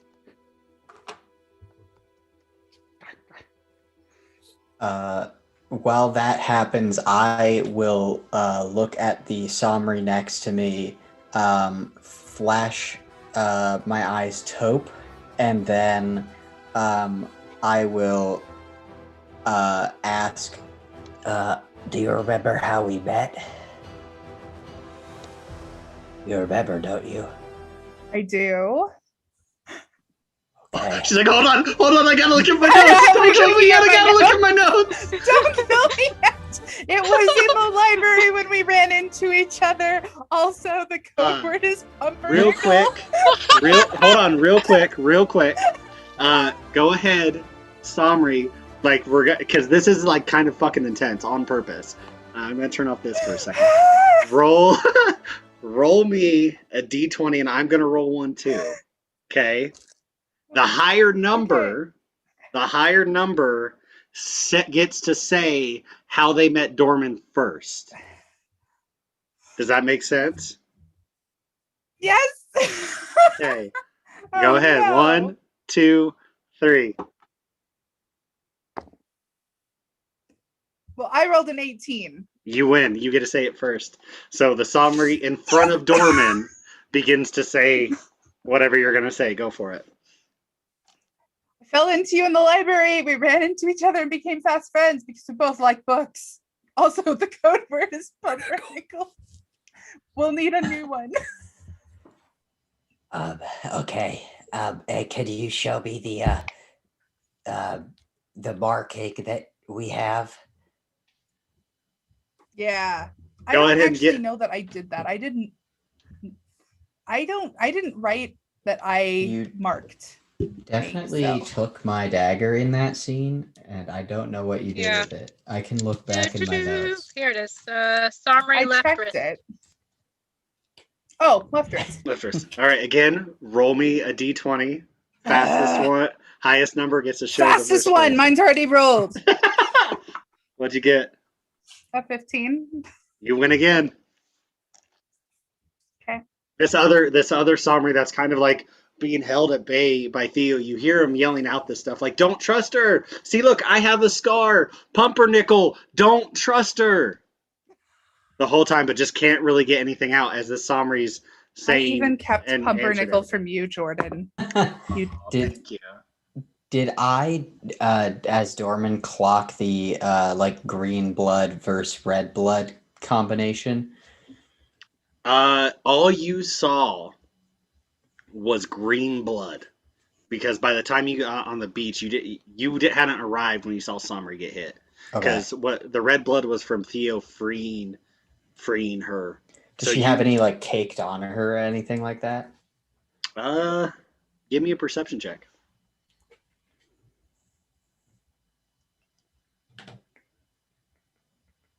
15. 15. And you're just kind of seeing if there's any sort of blood anywhere on both of them, or just the one directly in front of you? Just the one that I'm right next to. I'm imagining that Theo is kind of blocking my view of the other one anyway. So. Fair. You see, there is some definite, like, they've been in battle like you guys just were. You don't see any blood, at least on the front of the Somri that's in front of you, but you see what looks like splashes of green blood, maybe. Like speckles, but it doesn't look like it's actually a wound that's bleeding. Oh boy. I think let me see. At this point, Captain comes up. You know, there's a pretty easy way to test this, and he takes out 2 daggers. Yo, big bear guy, grab him. Big bear guy ain't grabbing nobody. Big bear guy gonna keep swiping away until fake Somri's dead. So you just tell me when I can keep making those attack rolls, because that is all I'm doing until this Somri is dead. Okay, go ahead and give me 2 more attack rolls. All right. One of them is 16, and one of them definitely misses. Okay. Right as the captain says that, you swing at the Somri that was approaching the beach, and hold on one sec. Sorry.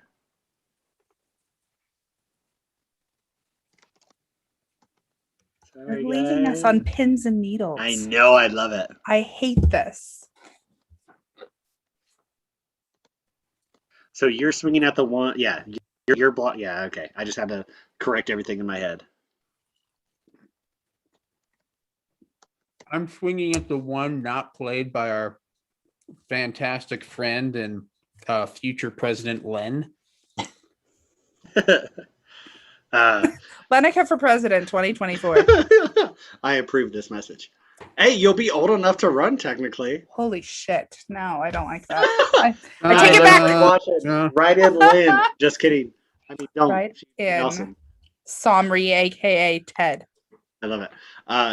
Theo, you let go. The first claw swipe misses as you bring down this other one right across the chest, and you see red streaks. Listen, everything is red right now. Okay. I do not care. Okay.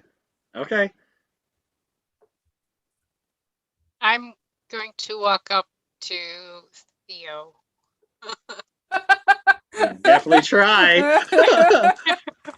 Theo is in. I know. I'm going to approach him and I'm going to put hey, my big fella, the sun's coming down. Put my hand in his fur just to so he knows that I'm here. And I'm going to like slide my hand up as I walk to the front of him. So I'm going to like run my hand along him as I walk up to the front of him so he knows I'm there. Okay. Just so I can try to calm him enough so I can explain to his bear brain what's going on. At the point of as the claws dig into this Somri, you just hear yells of pain and just kind of cursing under the breath of like, Theo, it's me, snap to it. You know, it's me. That's the bad one. And points to the one in front of Dorman.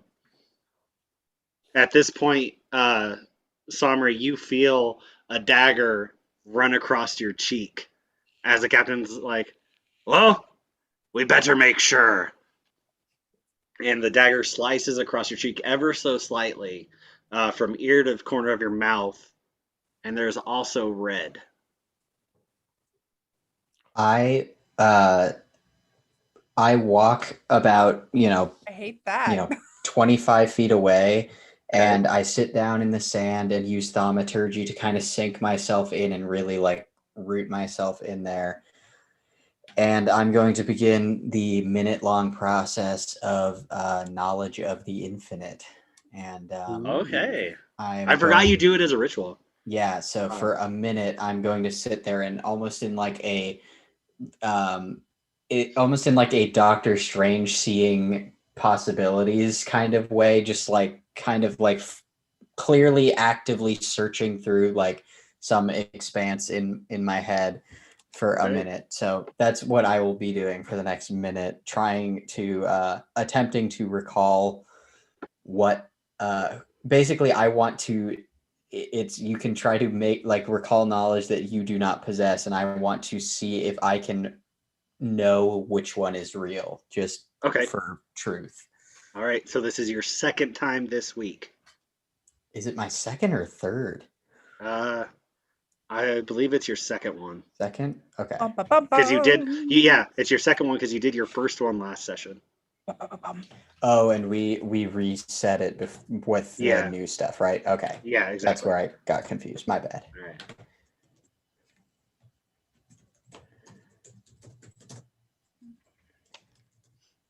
Really fast, Jordan, if you don't mind, I super apologize for this. I think my dog is about to wet herself. No worries, by all means.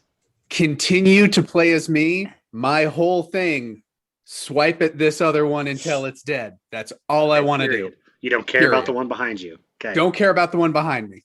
Okay. I'll be right back, buddy. All right. Yeah.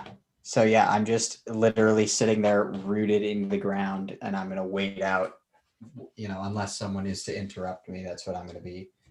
Gonna be trying to do. Is anybody else doing anything in that minute? Obviously, Theo's gonna do a couple attacks in that minute, but that's okay. Aurora, are you just trying to calm down Theo? I am just I'm trying to calm him down the best that I can. Okay. Go ahead and... But if he kills her, I won't be upset about it. 1 sec. Okay. So, Dorman, Oh, well. Yeah, you'll still need to do the DC even though we're doing it as a ritual spell. Yeah, so... Okay. So DC is 6... Yeah, go ahead and roll that. Just so we have that out of the way. Let me get the notes of it. It's 16 is what you have to beat. And we'll let you use your spell modifier, obviously, on that. Well, isn't it a history check, right? Oh, yeah, sorry, history check. Yeah, you're right. Of course I know my own homebrew feats. I got exactly a 16. Okay. Now, roll me a D100. Yep. Oh, boy. Because I'm looking at the notes. I'm looking at the notes right now, so... Okay, 55. I think that's okay for now. Yeah, you're totally fine. So, all right, and we'll get to that. So now we know what's going to happen in a minute. All right. At this point, Theo, Aurora, go ahead and give me an animal handling check to try and calm down Theo.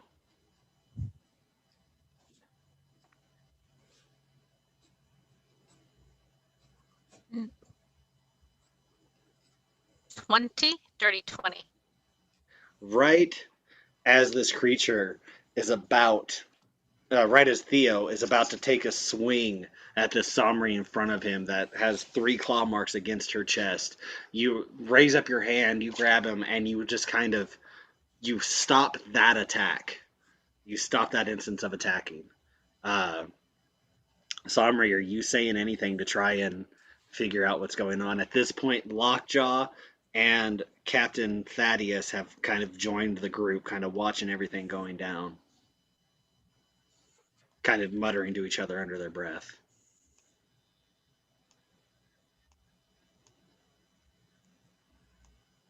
Okay. Aurora, go ahead and give me another animal handling check to try and stop Theo from attacking again. I'm just holding the wound on my cheek. That is a 6. 6. You do not stop him this time.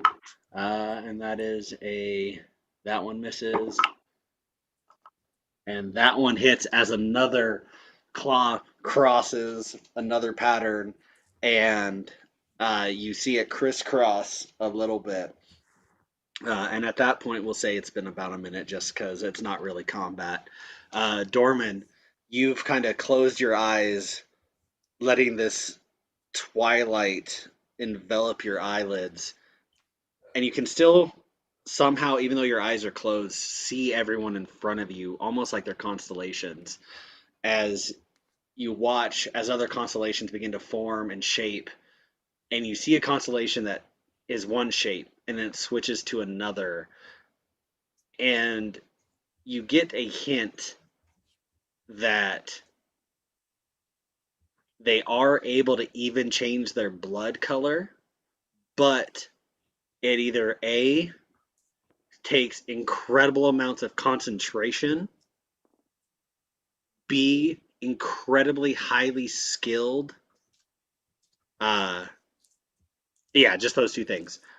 So you pick up those two things, right? As you kind of snap back and you feel the ever slight trickle of blood coming from your nose, and you kind of touch it, and you see your own blood is red, kind of to reassure yourself.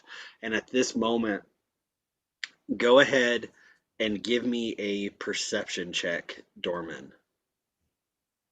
Or a medicine check, whichever you want. That's a nat 1. Nat 1, okay. No. In front of you, you see the Somri holding her cheek. Some trickles of red are still, kind of going in between her fingers. And the Somri in front of Theo is holding her chest as a little bit more blood is coming out. So Theo, what we were doing is having Aurora roll animal handling checks to try and calm you down and stop you from attacking. It mostly worked. Once. It was a 50-50. So Theo, 50-50. go ahead and roll. Mostly sort of worked. Roll me just a straight D20 plus They're both your still attack alive. modifier. That's a nat 20.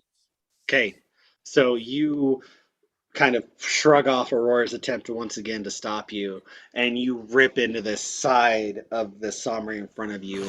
And at that point, you guys watch as the red blood flickers ever so quickly green, and then back to red. How much health does this thing have? It's incredibly fucked up. Yeah, you all see it clearly. Okay, I'll give him a tap and says, "Go for it, buddy."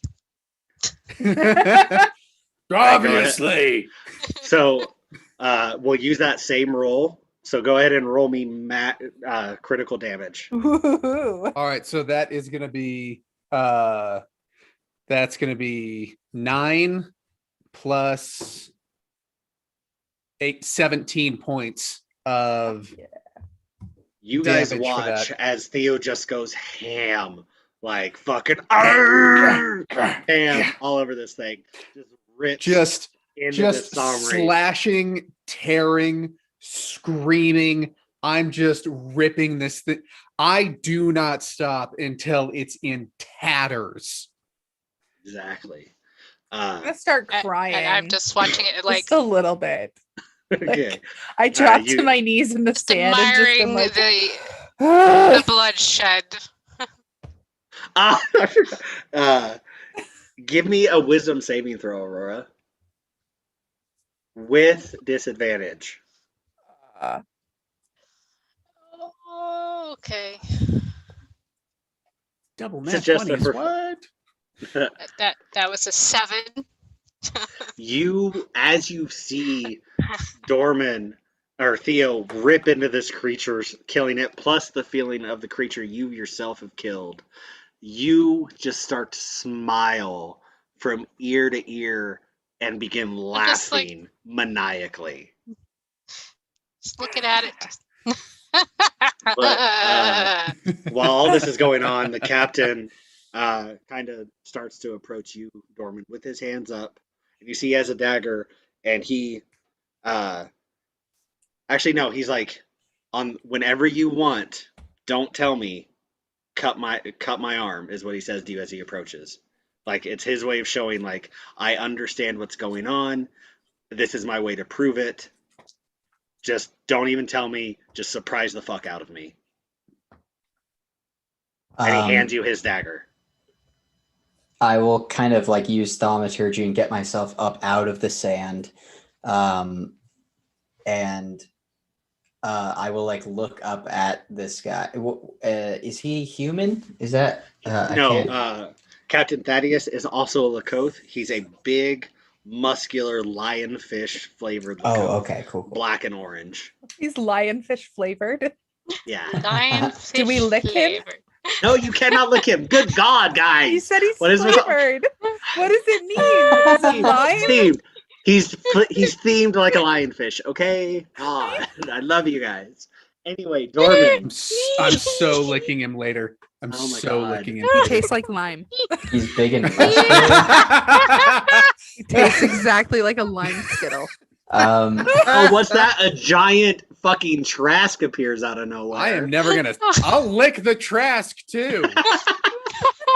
That one tastes like green apple. So Yes. Spit it out. We don't want that.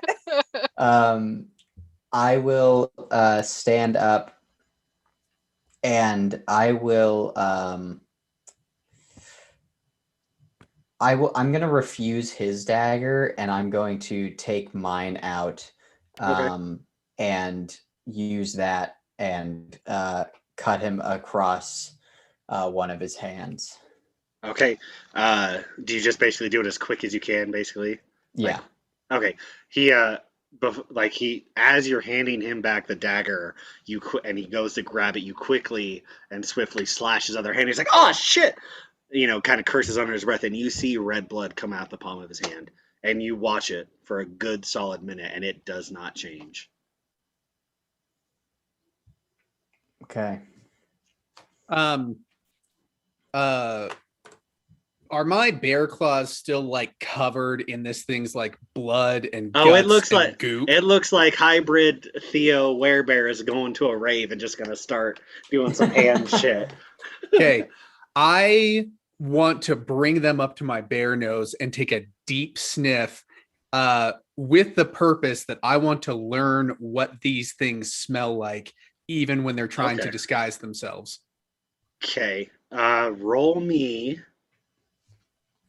Okay, we'll do it this way. This first smell, even with a nat 20, you won't instantly know the smell, but you will be able to recognize it.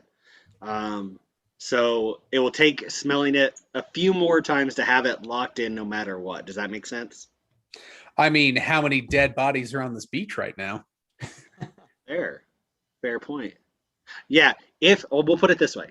We'll have you make just 3 rolls, but actually you won't even need to make rolls. Just you'll spend the next few minutes to an hour, we'll say, sniffing all the green bodies and blood, and you will have a very, very, very confident nose. When in hybrid form, you'll have basically advantage +1. So we're going to do stacking advantage. We're going to have this be a home roll. Just now I decided. So already you get advantage for perception of smell while in hybrid form. Mm-hmm. And so now if you make perception checks with smell in hybrid form to detect one of these creatures, you'll roll with advantage, plus you will add a +1 on top of whatever other modifiers. Okay. So perception with smell in hybrid. Yeah. Advantage +1. Yeah. Plus modifier. Exactly. And when you're in your human form, you will still get the +1 to your modifiers. But human? It won't be with it. Yeah, or when you're in your halfling form. Thank you. Sorry, I digress. I'm going to find a stick and start poking bodies. So you guys watch as Theo in this kind of hybrid form begins to kind of smell and bring his paws up to his face and just taking big whiffs of all this bodies and viscera on the beach, and you watch Aurora smiling, kind of laughing a little bit as she's poking the exploded bodies. At this point, Dorman, the captain, goes, "So we didn't have proper time to introduce. I'm Captain Thaddeus Barnaclefin of the Wave Chaser," and he points, and you see down the beach there's a ship. "That be me first mate Lockjaw," and you watch the skinnier Lakoth kind of nod a little bit as he's kind of, you see him taking a spell book and kind of looking at 2 books he has and kind of putting one away and doing a little transcribing. I would like to go sniff Lockjaw, find out if he's a fucking doppelganger. All right, go ahead and give me a perception check. We use this thing that I just got. We sure do. Perception. While the bear was kind of going around sniffing, can I go and loot the bodies? Yeah. Go ahead. Give me a investigation check. It's a 23 from me. Smells like the fucking salt water and fish. Okay. Don't forget lime. All right. Can I lick him No to see lime. if he tastes like lime? It's salt and He lime. It's The like a Lockjaw kind of has margarita. his hands up, seeing the viscera you've created, and just stands there a little still as you lick him a little bit, and he tastes like fucking salt water and a little fishy. Dorman, what'd you roll in your investigation check? I got an 18, and I want to make. While I do this, I'm going to try at least to bring Somri along by like holding her hand like a kid would that wants to show their parent something that they think is cool. All these like kid-esque things are so I am like fucking sniffly cute. a little bit. This was like super traumatizing. So I'm crying a little, but I will come with you. I'm like Just- holding your hand and like looting with one. Like I'm not even letting you go. I'm Okay. looting with only one hand. It's perfect. All right. I'm just so, over there cackling to myself, poking fits. All right, Dorman, what you've managed to find. 14,000 gold pieces. You know, yeah. Look, I'm like With squatted. that I'm much squatted money, down. we can. With that much money, we can actually let these things take our place, and we can just escape somewhere else. Take our own death. Welcome to Vuuldonia, my 14,000 private island. The beach episode is coming fast. It's now. So, Dorman, what you have found, you found about 50 pieces of silver, 10 pieces of gold, and you have found a. I'm sorry for that loud fucking car outside. In my neighborhood, the children live here. Slow down. Anyway, you also have found a crumpled piece of paper.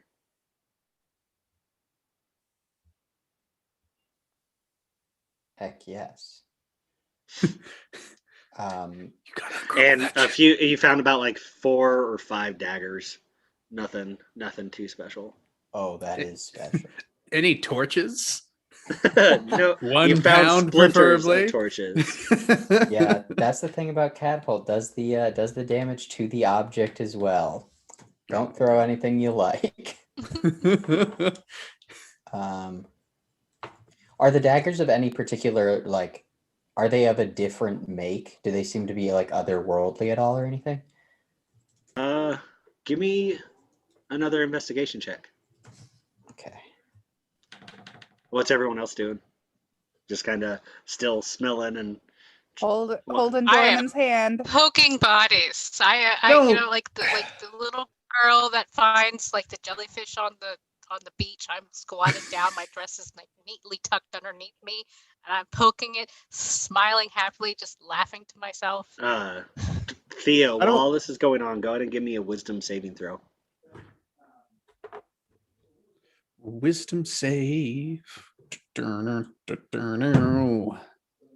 23. You, as you finish licking Lockjaw, you feel the rage and animal fury begin to subside, and exhaustion just kind of start to wash over your body, as you also notice from your point of view, you are looking down at Lockjaw, and all of a sudden your eyesight's dropping lower, and he's beginning to look down at you. You are now back in your halfling form, covered up to your elbows in green neon blood. I just look up at the moon and say, "What is man?" Dorman, what'd you get? That was a dirty 20. You notice some of them. I gotta remember who fucking some stuff I had decided about here. Sorry, guys. Like, I'm prepared, but can't prepare for everything. Yeah. I mean, also notes still require reading, so it's true. You're good. You know what doesn't require reading? Huh. A terms and conditions agreement. So, Dorman, what you have found is that you found about 5. 4 of them super common, look like your basic dagger. The other one, however, is a different make. It sounds weird to say, but this dagger just looks sharper in design, like more streamlined in a sense. It's got a better kind of weight to it. And you notice in the hilt, there is a kind of a socket where you could possibly stick a small jewel. But that is empty right now. You're not sure what country makes this type of dagger. You're sure if you take it to some well-known blacksmiths, they could probably point you in the direction of where it originated, basically. Okay, awesome. I will pocket all of that stuff, and then I will kind of like pull Somri so that still without speaking at all, I will pull Somri so that she has the indication of like I want her to kneel down in front of me. I love it. I kneel down and I see all the things you've collected, and I'm like, I don't know where my backpack is. Otherwise, I'd carry them for you. But I can carry things. I just hug Somri. No words still. I have made my way over to Aurora as she's poking these bodies to kind of give her, and I don't want to like be too on the head here, but I want to give her a bear hug. So funny. Oh Lord. That's 2 really good animal puns so far. It really is. Quality jokes. I think we just need to take a pause here. These puns are unbearable, guys. Oh! Look, we haven't gotten ourselves into a hairy situation yet. We've got to go further. Yeah. No need to get savage with the groans. At this point, I turned into a bear. It's just the bare essentials I'm just trying to give you here, guys. The bare knowledge that you need. The bare necessities. The simple bare necessities is all you need. You're going to get sued by Disney now. I wasn't singing it. I'm going to get sued. I just said that. Oops. At this point, Captain Thaddeus kind of comes up to you, Dorman, and Somri, goes, so about me offer earlier about getting you off the island, what you be thinking? Hold up my mallet.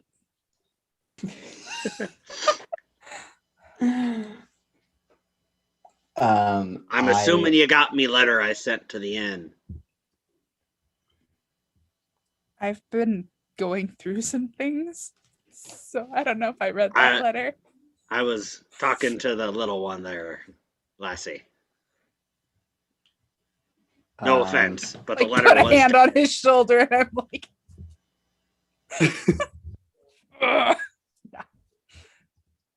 No one makes fun of the little one. He's under my protection. We, Sabri, do you know where they took you? Could we go and try to find your stuff? Oh, I think that the backpack probably is still back at the inn. I don't know if they took all my stuff or not. Did they? I don't remember seeing your backpack at the inn. Yeah, I think Everything was gone. Yeah, everything was gone. I start guys- checking underneath dead bodies to see if they're if the backpacks. Yeah, one of them might underneath have those. it. You guys, as you're looking at Somri, you see she has her mace. And Somri, you're kind of trying to rack your brain through this hectic night. I felt really weird. Ever since I ate the fish, like things were just really hazy at the very least. I know that. You're not sure. You felt like there were a lot of turns and dips through different streets coming constantly towards the beach. And I'll relay all of this to you guys. And at some point, you definitely could tell your bag got taken off your back, or even that they maybe grabbed it themselves. You're not sure if it was on your back either. And that by the time you really were able to pay attention, you were tied, on the beach as Captain Thaddeus and Lockjaw kind of had come to put a stop from them getting away with you. All right. Well, that's what I know. I will, still holding Somri's hand, begin to look around, just like around the beach, and see if like a little ways away from the fight there I can find like an outcropping of rock that maybe they threw like supplies into, including the bag. Yeah, right, like when I was running up to him, did I see if they were trying to haul Somri somewhere? Is there like a ship nearby that's theirs? One sec. You see only the wave chaser that Captain Thaddeus pointed at. So you're not sure if maybe they were just trying to maybe get to a secluded area to teleport out, and just happened to come across where the captain was docked. It's kind of basically what you get looking around, Theo. Dorman, go ahead and give me an investigation check as well. If anyone else kind of wants to check, they can help Dorman out with. I want to assist looking for my own bag. Do you want to make your own check, or no? I'll proficient? Assist. Okay. I think I'll assist Dorman. Okay. Somebody bring me over to there. Otherwise, I'm still poking bodies. I got it. Wait, what was it? Was it my perception? Investigation? It's investigation. Ooh, I am actually proficient in that. Maybe so you can totally have Dorman roll with advantage, or go for it. You roll your own, and I'll roll one as well. I got a dirty 20. Okay. I got a 7. So Dorman doesn't see anything. But as you're looking around, Somri, you see just a little bit near the edge of where the beach begins to turn to sand, you see an outcropping of kind of sharp black rocks that you kind of see for a second kind of has a shade of brown to it, and you go over and look, and sure enough, there's at least what you see is a backpack. You're pretty sure it looks like yours. I'll look through it. Does it have my things in it? It has everything there is. And go ahead and give me a animal handling check, please. Okay. I'm glad that I rolled really well for that. I got a 17 because I'm not proficient in that. Okay. I like how you're like 17. 17. Oh. And as you're kind of digging around in there, you feel... I got a 1 plus 16. I was like, God damn. As you're kind of ruffling through the backpack, you feel Quill? Yeah, Yay! Quill kind of crawl over your hand, and it seems to be your backpack. All right, so everybody else watches me go over there, and I just like breathe a very big sigh of relief that looks like visible, like the kind of a thing. And I'll turn around and you guys see that I have a pack with me, but also I have my serpent as well. In my halfling form, can I go sniff the serpent? Sure. I want to see if it's a doppelganger it's serpent. fair. That is a fair thing. 12. 12. Smells like a serpent. Smells like musty books and a good cup of tea. Oh, the ideal serpent.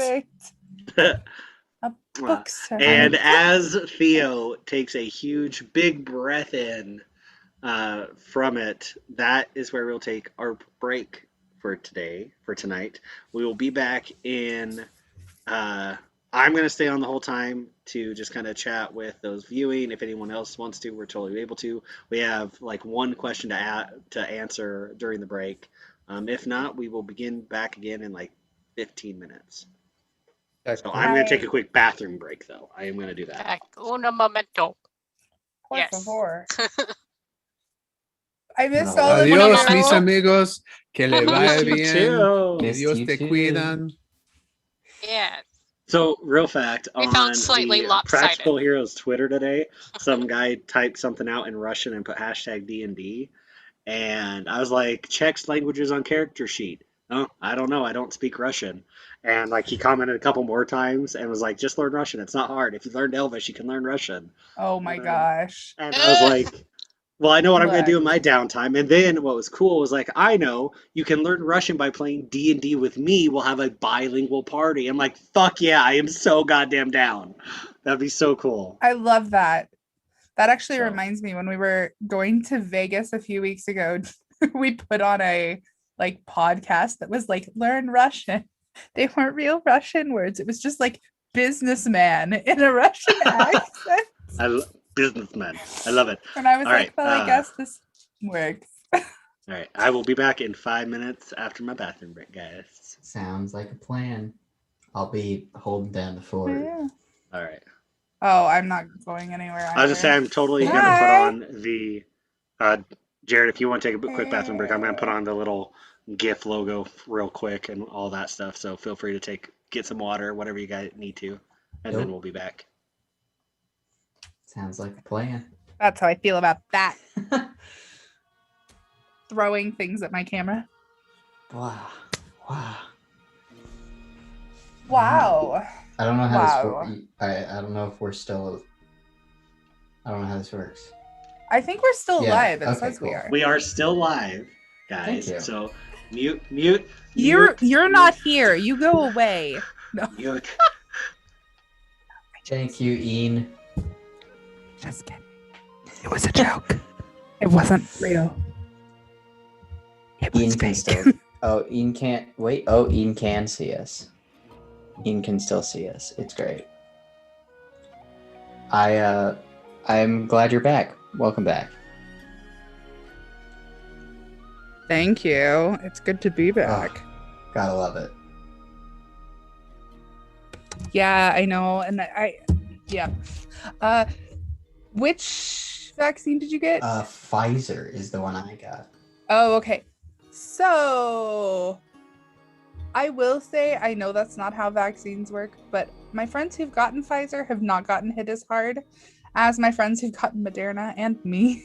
I was so sick and my arm still itches. Like it is still like tough and still itches, but maybe it's just my body. I had a little tingle in my fingers. I only got the first dose so far.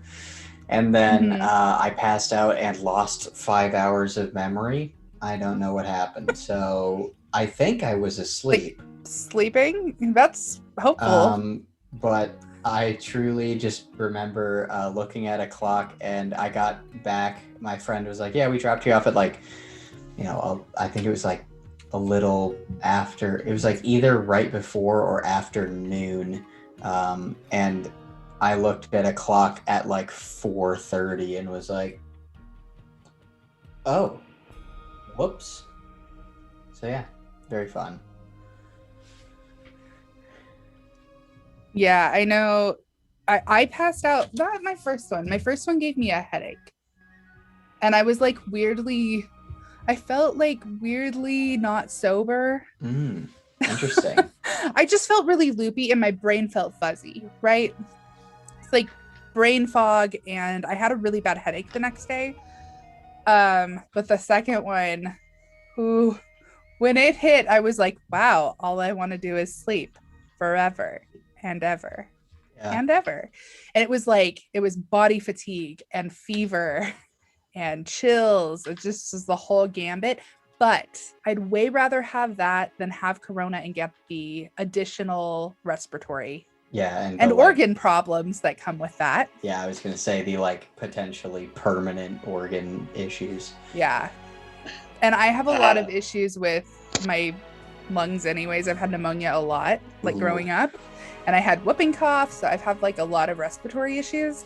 And so I was like, well, we're going to not get COVID, which I didn't do successfully. Yay. And not have the shot. Heck yeah. So our question for the break comes from... let me turn off the music there. Bum, bum, bum, bum.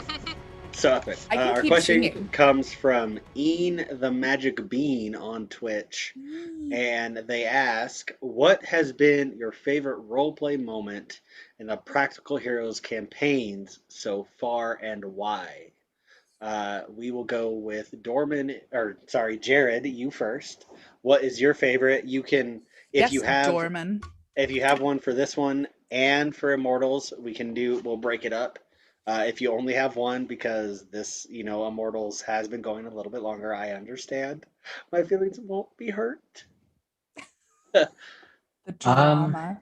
It's hard to be a favorite. I think I'll pick one from each, but I'll kind of cheat that system, and I'll say, from Immortals, my favorite roleplay that I've done, the one that I'm most proud of, hasn't yet come out. So keep watching. I knew it. I had a feeling you were honestly going to say that.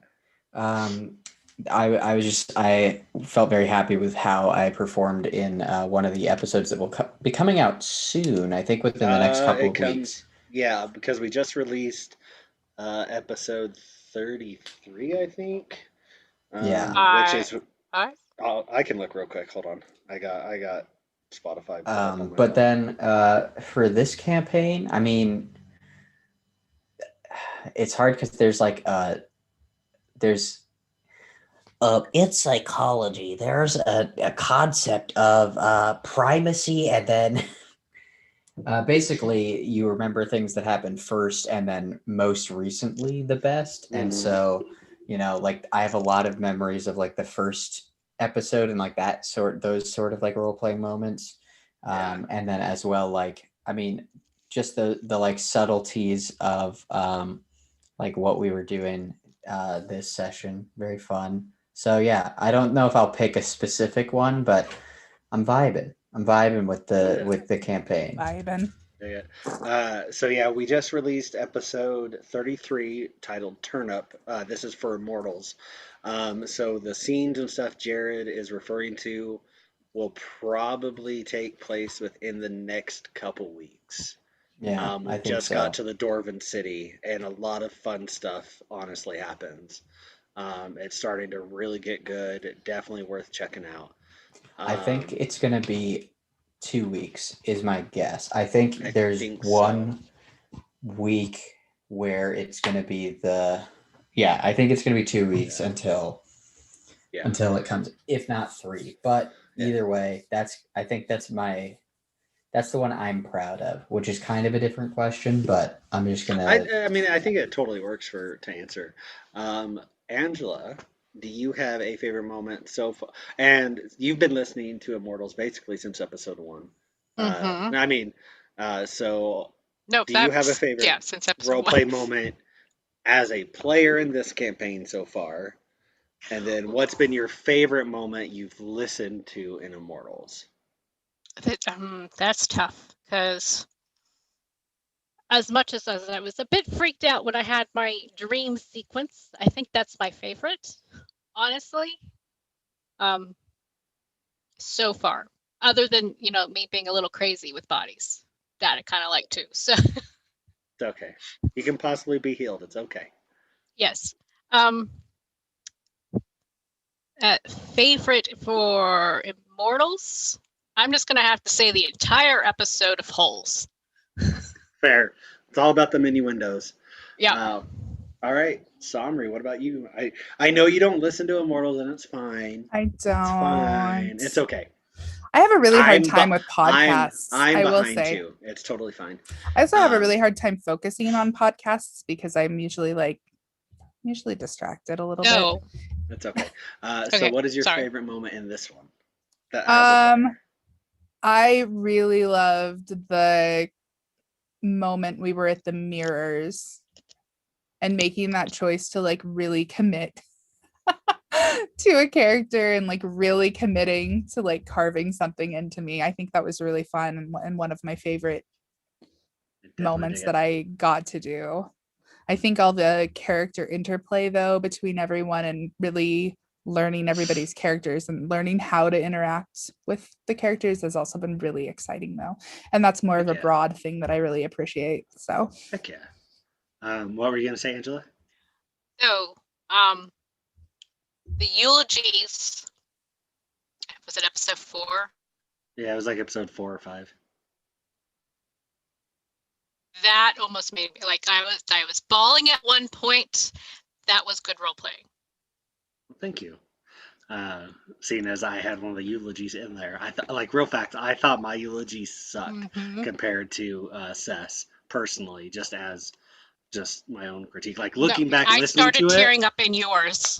No, looking back and re-listening to the episodes, there's constantly stuff.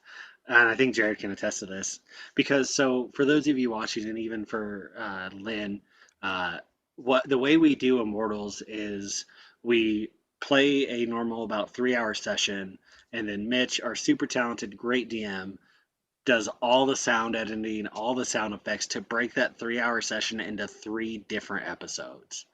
So while we've released episode 33, that's like what, 4 sessions ago at this point, or 2 sessions. Like it's like we're starting to catch up now because we've been on break while Mitch does all his law school exams and all that stuff. But we're usually pretty far ahead where, like Jared said, like there's stuff we can't talk about because it's not even close to airing yet. As for me, with Immortals, I would say my favorite role play so far wasn't even one I was involved in. My favorite role play by far is Gunark and the Tent. That was phenomenal. That's a good one. That one makes me laugh. Like that is an episode I constantly go back to just to laugh. One that involved Yuri, I will say, is definitely episode 30, the night fight or fight night, whatever. Just with how many times Yuri went down in that fight, and I felt I did a really good job of making Yuri come alive in a fight. Well, I mean, staying alive, but coming alive at the same point. Yeah. So, Brian, the question we got from Ian the Magic Bean on Twitch was, what has been your favorite roleplay moment in the Practical Heroes campaign so far, and why? So if you've listened to Immortals, feel free to throw in a moment there. If not, totally fine. And just from this campaign as a player, what's been your favorite roleplay that's happened so far? I don't know, because I don't have like a favorite scene. I have a bunch of favorite like little seconds, and it's always when the other players catch me off guard. And Jared has he has it locked in really well how to catch me off guard, but every once in a while Angie or Len will say something. I'll just be like, okay, let's just pretend like that didn't happen right now. I mean, from all the stuff that we did talking to the headmaster to when we were locked in Len's or Angie's or whoever's room and we kept getting all those people knocking on the door. Honestly, I had a lot of fun in the tentacle fight because we were all like, well, I guess we're all just being grabbed by tentacles at the moment. I dig it. So also for those of you watching who may not know this, so we started episode 1. That was our actual 4th session, right? Yeah, 4th session. The first streamed one? Yeah, the first streamed episode was our 4th session. So the first 3 sessions plus all previous live streamed episodes can be found on the Practical Heroes YouTube. So you can get caught up completely. We also have a couple episodes up of our Curse of Strahd campaign that we're going to eventually start live streaming that stars myself, Jared, Lindsay, and Josh, and Mitch is DMing that one. And it also has the video from the one-on-one special session for Immortals that starred Ethan Thorne, played by Josh. So yeah, great question. It still has the VOD of the anniversary or celebration, like. Oh yeah. The like all day live stream we did. Yeah. So any sort of special videos will always be on there. It's a great channel to just kind of keep in mind of, plus it helps us grow if you like, follow, and subscribe. And without a further ado, shall we get back into it, guys? Well, yeah. Listen, all you Twitch viewers out there, let's just take a second. You and me, zoom in. A little further, right there. Everyone, stop your video. So it's right just now. Brian, real quick. It's just me, a little further. Literally, everyone, stop your video. Too close. A little further back, a little closer, right there. Thank you. Oh God, wait. Let's chat for a second. Now, I'll be super honest with you. I don't get Twitch. I don't know how to use it. I don't know what all the buttons do. But hey, listen, just between you and me, radishes are no joke. Okay, I talk about radishes a lot. I throw them around a lot. You need to be careful with radishes. Okay, a lot of people get hurt. It's important. The stuff that we do on the stream, don't do at home. 1, because it's not real. 2, magic doesn't exist in this form. And 3, radishes are not this easy to control. So please, radish responsibly. Okay, thank you. Oh my God, that was great. That was an important PSA. Really important. I am real. I can't believe we have failed to get a PSA out like that. We have a responsibility. We have responsibilities. Now that our voice reaches 1s to 4s of people, we have a responsibility to use our voice for the common good. Look, who knows how many people in the past couple of weeks have been wounded by radishes because we forgot to put out a warning. Because the higher ups do not demand it. The higher ups do the not radish conspiracy. Those numbers. They really don't. And I don't want to seem like it. I don't want to seem like a conspiracy theorist here, but honestly, not enough money is spent tracking these potential injuries. All right, listen, I will get off of my produce box here and let's continue. All right. So before the break, Somri, you had found your bag. You had found a quill in it. And Theo, you had smelled the musty books and fresh cup of tea smell that is Quill. I like Quill, by the way. He smells good. As Captain Barnabas has kind of still been trying to get you guys to be like, or mainly talking to Dorman. He reaches out and says, "You got my letter, didn't ya? The one I left for you at the inn?"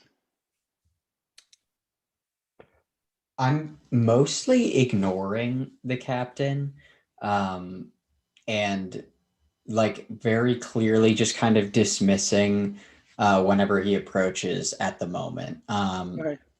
So like I literally won't even respond to him, but I'm gonna walk over to Aurora now that Somri has Quill and her stuff back.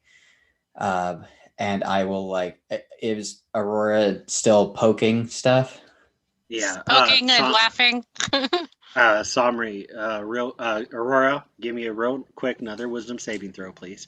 Somri, you do notice that as you're going through stuff, you do not have the key anymore. That is a 19. Okay. You finally kind of snap out of it and kind of control yourself and kind of still chuckle every now and then escapes. And you crack a smirk as you look over at some of the dead bodies, but you're able to maintain your composure now.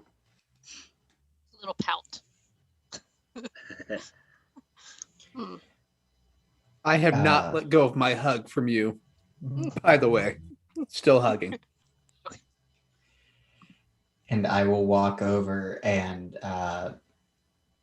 kind of like get in front of Aurora and make eye contact and just kind of like I'm like staring very intently at her face, and I'll say, that's going to be needed at some point. Just, we'll work on that. I'll look up at you and I'll start focusing back onto your face as I come out of it. And slight pout in my voice. Okay. And then tap Leo's hands so I can stand back up. I'll let go. I'm gonna come join everybody else. Okay. You guys kind of see Captain Thaddeus talk to Lockjaw a little bit and point Lockjaw towards the ship, and you kind of watch as Lockjaw starts making his way over to the ship. I'm going to start dancing. I turned into a bear. I turned into a bear. Turned into a bear today. Did something new as a bear. Do you guys trust him? As a bear. No, not really. I hold up my mallet again. I brought this for a reason, but like I'm gonna go along with the group on this. You know, it's been a weird night. It's been a weird night. I'll put my hand on the mallet and just kind of slowly push it down, saying he did help us. All right, he did. I'm not doing it hard. I'm just going slowly. Watching. Go ahead. Sorry. While we have that the group together and the Captain Thaddeus is farther away, I'm going to unfurl and uncrumple that piece of paper. Also really quick, I lean into Stormin just really close and whisper, "Dope." Love it. A what sigh you of relief. see, Dorman, on the crumpled piece of paper is a quickly scrawled note that says something about the 5 points of the Twilight Star are still locked but need opened, and a mention of like a Twilight Temple. It's kind of all seems like it was quickly, hastily written. It doesn't seem like it's any actual instructions. It seems like more the person found out this info and wrote it down because it was important, kind of, and whatnot. Is it written in common? That's what you notice in Thieves' Camp. Oh, okay, cool. In common, it just looks like a bunch of gibberish, basically. You're just kind of able to make out the code of like every other letter is actually a letter of the word you need to read, basically. Okay. He sells seashells by the seashore. Canon. Go ahead. So I was going to say after I say they helped us, I'm going to give Theo a hug and tell him thank you for the hug he gave me, because if he hadn't, I probably had gone further. Hey, listen, we are in this together, and like honestly, I'm just happy that you didn't attack me when I was in like my cool bear form that apparently I can do now, and I don't like it. I appreciate it. And at this point, Captain Thaddeus is still further away, but you kind of hear him shout, not super loud, and he's like, I know I can answer some questions about what those things were. I'm here at your disposal. I'm just looking to help you guys. If you don't want it, that's fine. I'll be right here by my ship. Just let me know. Everybody starts to walk towards the ship. Do you guys want me to sniff him? He could. offered to let me see his true nature, and I cut him. He bleeds red. It seems like these things bleed green. I kind of and I wipe a little bit of the dried blood away. I have an idea that some very powerful of these shapeshifters might be able to conceal their blood or make it look different, but they have to concentrate very hard on that. They have to be a kind of a skilled shifter. They can't just be any run-of-the-mill person. And it seems like, just like a spell, concentration can be broken by damage. And so I think he's not a doppelganger. Now it's just, do we trust this weird pirate dude who I guess has some reason for wanting to save Somri, maybe the good of his heart. He does smell pretty limey to me.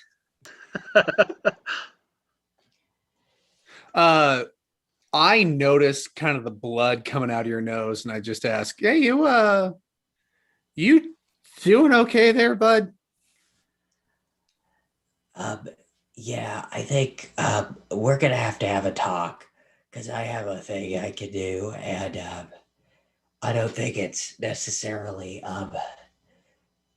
very good for me, but it kind of helps sometimes. So, you win some, you lose some. I put my hand on your shoulder and I say, "That's all right. I totally understand." And I'm going to cast Healing Word. How far are we away from where we left Triple H and Luna? Far away. Like they basically, you can, because with your familiars, both with how both of them work, you are able to snap them and they will appear in front of you. Okay. So, but you've left them far enough away that you can't communicate with them. Okay, I was just wondering because I thought it was further than a mile. We traveled that far between them. Oh yeah, I would say definitely. Yeah. Yeah, I think if it's been long enough too, Humphrey was holding Humphrey would have dissipated. Yeah, definitely. So Humphrey holding Triple H. Right, Damn it, I love that. With that, I'm going to snap my fingers for Luna to reappear. Your bat appears right in front of you. And then I'm just going to hold her and pet her. Just gonna pet. While that's going on, Somri, I'm going to step over to you and I'm going to cast Healing Word. Somebody did heal me in the thick of it. In the fog. Are you pretty healed then at the moment? I'm all the way. Oh, well, then I don't do that. So whatever damage, and I can even tell you that I can be like, whatever damage you did to me. Yeah, when you cut the ropes. I'm really sorry about that. And it's okay. I'd rather have my hands free. And you see as she points to her back, you see in fact a claw mark right down the middle of her back where you assume was your claw had gone down, and you see the skin has completely healed over just fine. Okay. Aurora, how are you doing? Oh, I'm good. I'm good other than the little issue we had a few minutes ago, but I'm good. Okay. Awesome. I'm glad everybody's doing well. Way to go, team. I have sort of a proposition of sorts. I think we should take Captain Thaddeus up on his offer. However, I do intend to pay him for his services because I don't like the idea of someone doing something for us and us owing them or them thinking that they're doing it for some ulterior motive. So I think if we just establish that this is a paid voyage, and that is the extent of this, that might alleviate some of my issues with the situation at hand. Yeah, but I am more than happy to foot the bill for this one, guys. I agree. Oh, Somri, this is for you, and I hand Somri the 31 gold that was her share for the weasels. Did it help with the weasels though? But thank you. You were there in spirit. It's still your share. I guess. I mean, clearly I've put everybody else through like a lot of trouble today. I don't know. I got to be a bear. I thought that was cool. That was more our fault. We shouldn't have left you. Honestly, one of us should have stayed with you. That was on us. It's okay. It's, we're all here with now. That, I'm going to go in and give her a hug. I'm gonna grab Dorman and just pull us all into a bear hug, like not a bear hug, a group hug. That's the word I'm trying to think of. You hear Captain Thaddeus in the background. Oh, isn't that picture perfect? You shut your mouth. You wish you could have a found family this wonderful. I do, laddie. It's me crew. Fair. Turn back and I'm like, we're better. Fair point. We're so better. We're so much cooler. So much cooler. So much better. I think they can do this, and I like shoot a firebolt into the sky, like with both of them. Pew pew pew. Pew. I do the same, but it's not firebolt. It's just prestidigitation, and it's just sparks. I love it. I dig it. What's the one we have?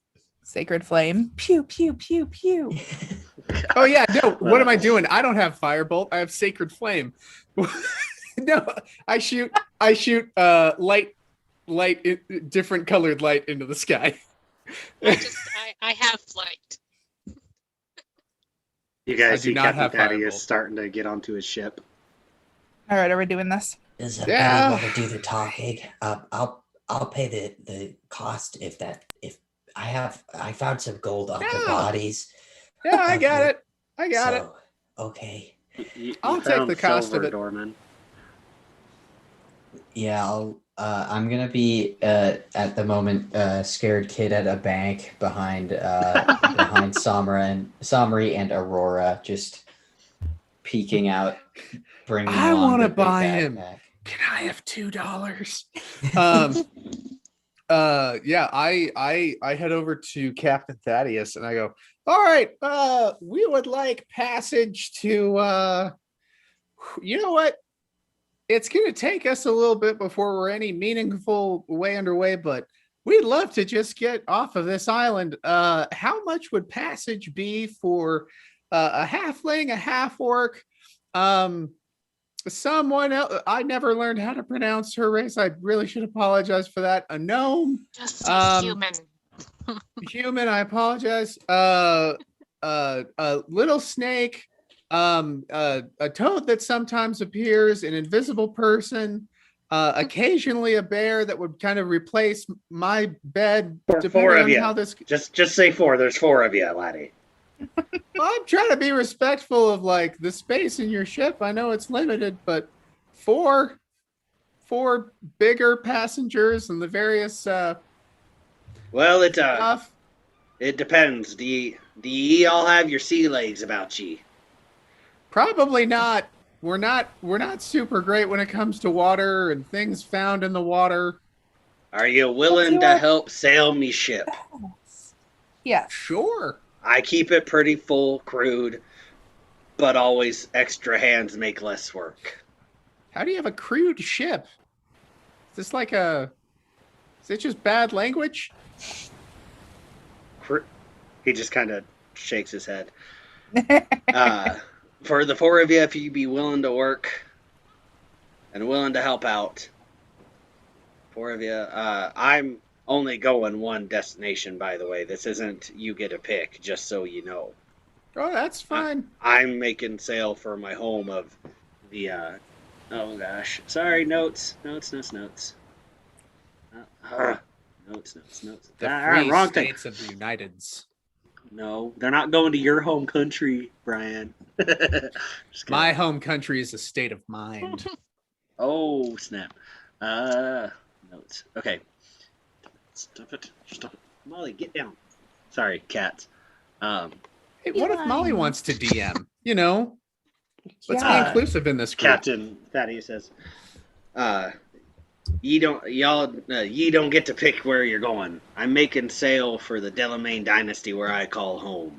That's all right. Well, we're happy to go there. Fine. We just want to get off the island. It's going to be almost about a month voyage. Great. I can work on my tan. All right, for the 4 of you, if you're willing to work, would take about 200 gold total. Well, we don't have that at all. Well, never mind. How much? Do you not know how to negotiate? And I'm like, well, do you not know how? And as you pull out your mallet, you see him pull 2 long swords. He gives a whistle. He's like, "That's not a smart idea, laddie." And you see 4 Lacoste standing on the ship as well. They also taste like salt water. I'm trying to barter. Do you want a mallet to reduce the price? Obviously you need to hammer some stuff into place, or do you guys just use a sword for everything? What? Why would I need a mallet? We got tools on the ship. Maybe you're all right. Look, okay, all right, that's fine. I will peek out from behind the 2 big folk, and I will look at Captain Thaddeus and say, I actually have a fairly intimate knowledge of sailing, not just a beginner hand. I would say that I would be not necessarily proficient, but I know he's what I'm extremely he's not just proficient, he's infamously proficient. He's amazing at this. And out of game, what is the total amount of gold everyone has? Just so I can kind of... I have I'm not sure if I want you to know. I need to know so I can figure 25. Even with the 30 from... That was what that was... Yes, that's 25 because gotcha. I got the cloak. I have 31 pieces of gold. I have 41. So 91. So you're almost halfway there. 47. Halfway. So your guys are really close. Well, didn't realize this one voyage was going to drain us of all of our money. You guys just started out adventuring, to be fair. And you've done one quest. All right, so hold on. 25 plus 31 plus 41, and then Dorman has 47. Oh, let's just smack this guy with a mallet and steal his boat. Okay, so you have 144. Dorman, give me a persuasion check with advantage due to have reading the book and also from Theo backing you up and being your wingman. All right, everyone. Let's hope. Thank goodness. Okay. Wow, I rolled 2 good rolls. But the better of the 2 is a total of 17. 17? All right. The captain kind of looks you up and down a little bit. Bends down, and he's a towering figure. Even for Somri, he's a big fish. He's a big fucking dude. Big fish. He's a broad boy. Big fish. Yeah, broad boy. Played by Ewan McGregor. He is indeed. And he goes, well, laddie, how you be with heights? I don't mind heights. And he points over his shoulder, and he points all the way up to the top of the tallest mast. You see the crow's nest. And he goes, If ye handle that spot the entire voyage, I'll drop the price down to 100 gold. You'll get breaks, you'll get meals. Like, I'm not a cruel captain. I'm no Captain Bezos of the ship Prime. Listen, you're not just getting 4 passengers, you're getting 4 skilled fighters, as was demonstrated. Drop the price down to 70, and maybe we'll think about giving you use of our skills while on this ship. Can ye control your beast form, boy? At will. Yeah, on and off. Whenever, however I want. I can scare the shit out of any Transform pirate for you me find. right now, then, laddie. It does say in my thing that I can transform at will. So, I had a feeling you were going to bring that up. With this first one, full moon thing, this particular one won't be. Don't worry, this isn't going to, I'm still going to have you roll for this persuasion. But, just so you know, eventually, after a couple more times, at level 1, you'll totally be able to do add action. As an action. Only one more time with a full moon, basically. This would have been great to know before this moment. I like the comedy. I apologize. Well, I got this weird feeling that I can't do it right now, but give me, I don't know, 20 minutes and a magazine, I should be fine. I tell you what, I've seen what you can handle, and, well, a full moon happens quite often. You're right. It's practically every other night. It's actually about every 4 nights, but close. I tell you what. What twisted orbit does this planet circulate on? There's multiple moons, probably. Oh my gosh, are there multiple moons and you didn't tell us? Because I am so into that stuff. You could ask. No, but are there multiple moons? Player Brian is super into astronomy. Yes, there are multiple moons. Oh my gosh, that's so cool. Oh, I'm picking a favorite moon. Okay. God, now I make moons. It's his patron moon. It is his patron moon, and when it is in orbit, when that one's full, special. When that one's full, I become lime flavored. You see Captain Thaddeus kind of stroke his dangly gill things that are on his chin a little bit. Please don't do that. That's super gross. They're not gross. I believe that's my decision to make. And he says, we do be in the time where a bear on the boat. How? A bear on the boat is worth 2 in the bush, my friend. Tell you what.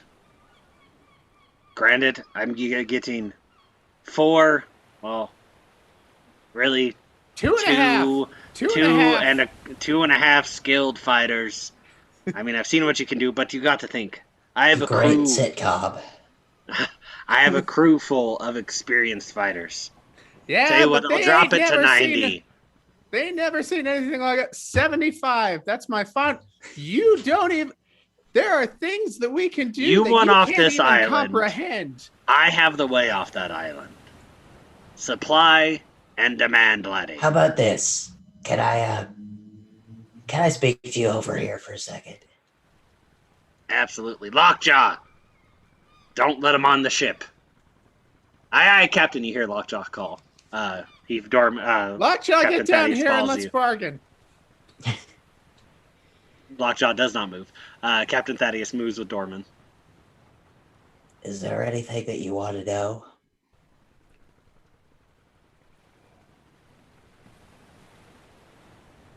Anything. Oh shit.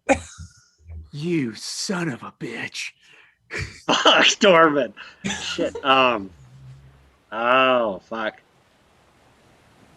You must have something. As a matter of fact, I do, boy. It's been my life cause and my life mission to find the greatest ship that ever sunk in these waters. if you have information, which, to be honest, I highly doubt ye do,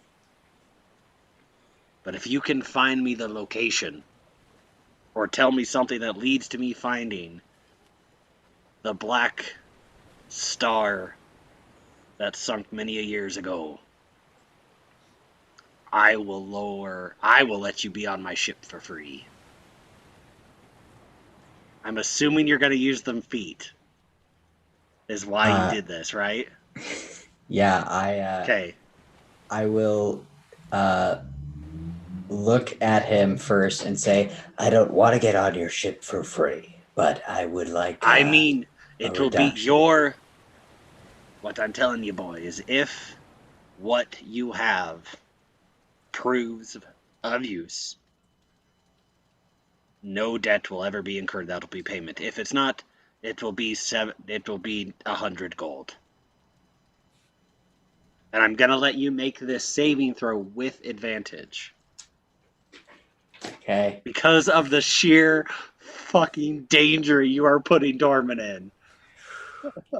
Try number 3. Oh my god, dude. Like, I love it. I love it. You gotta take danger. Big risks. Danger. Let me, All I'm right. just making the note. I'm changing the number. Have you ever met anyone with bigger, hairier, scalier balls than this dude? So I'm rolling the history check with advantage, you said?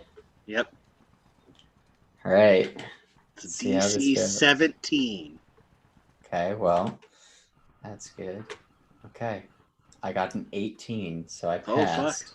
Oh, yeah, my buddy. gosh. Now, I need you to roll the D100, dude. Oh, boy. Okay. So, for those of you guys watching and the players, I'm going to give a brief rundown of this feat.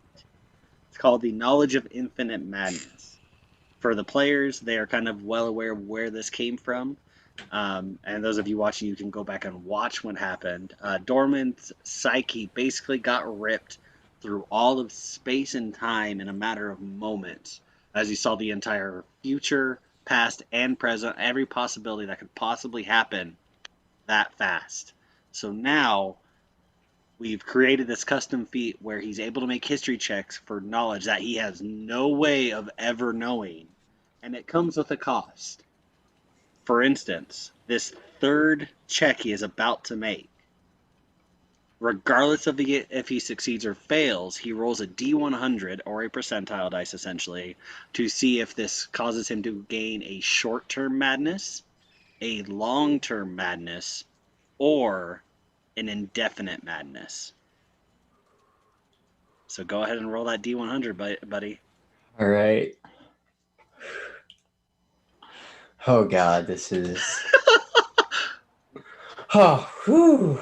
85. Oh, 85. you. Okay, you. Oh man, you got super close. Like 61 and higher is what he needed to roll not to have any sort of side effect. Okay. So there was a 40%, 60% chance he was getting something. So anyway, your eyes close again, and you again see Twilight, and this time you see a pair of purple eyes open, and another pair, and another pair, for 6 piercing purple eyes staring at you beyond the stars, as you hear a little bit of a smirk that you've all heard all too many times. And now it seems like your body's floating over the entire world of Vuuldonia. And you see TriSpike Island. And then all of a sudden your vision shifts and you soar and you're in the northern coast of Vuuldonia, where also the... man, I was on a roll and now I got to stop and look at notes. Just killing the flow. Killing. You're on the north. You're on the north coast of Vuuldonia. And you can see Valroki, the jewel of the Talnor Kingdom, and out miles north of the cliff sides of Valroki, you see this explosion happen, and you kind of zone in on it, and you zoom in and you see this stunning ebony ship made almost of black glass. Ooh, I want it. Destroying another pirate ship as two more ships come into the fray, surrounding this black ship.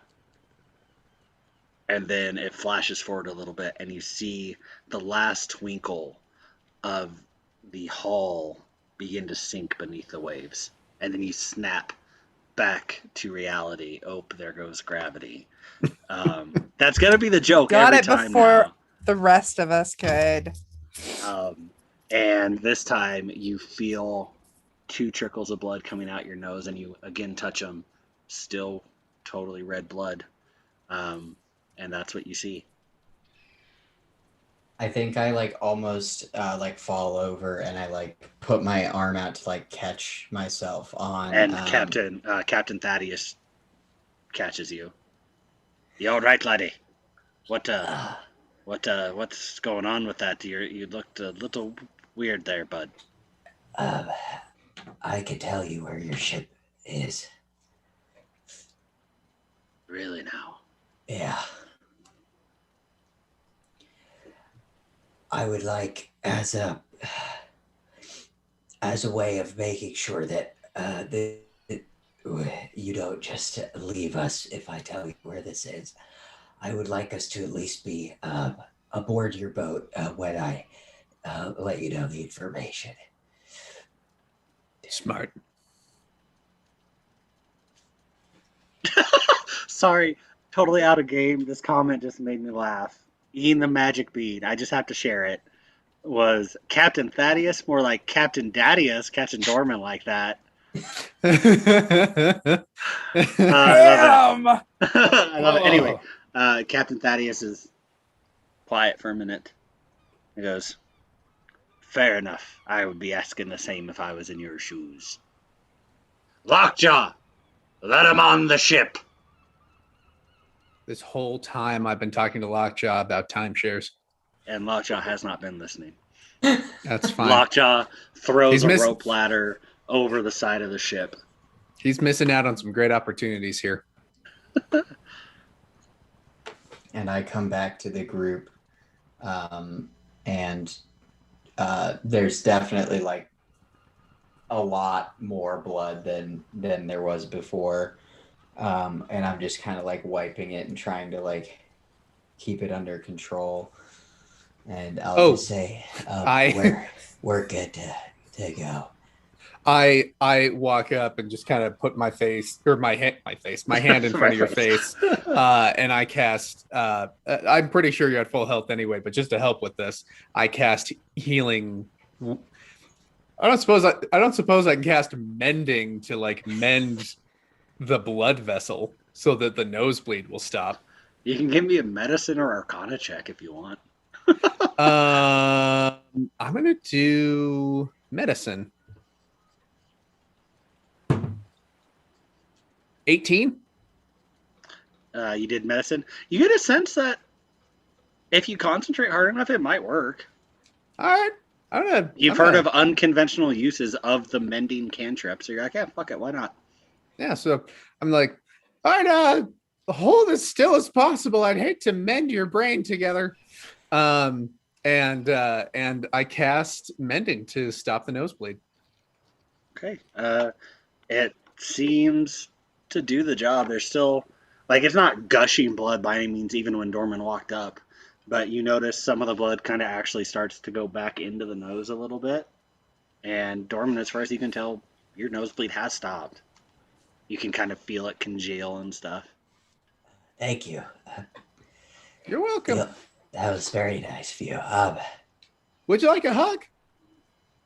Sometimes seeing the vast expanse of the universe can be emotionally draining. I think I will take that hug, but I think I'll take it on once we're aboard this ship and away from this terrible island. I'm gonna use my hand to cast light to like illuminate the rope ladder as everybody's climbing up to ensure safety. Okay. The rope ladder kind of lights up nice and bright. Everybody follow the lit steps up onto the boat. Orderly single file. Keep your hands and arms inside the vessel. This is not where I want us to get hurt. I want to be a pirate. I want to be a magic pirate. A magic pirate. I have a song. You guys don't know this, but I have a song. You guys make your way aboard the Wave Chaser. Yes. Captain Thaddeus makes his way up last after all of you.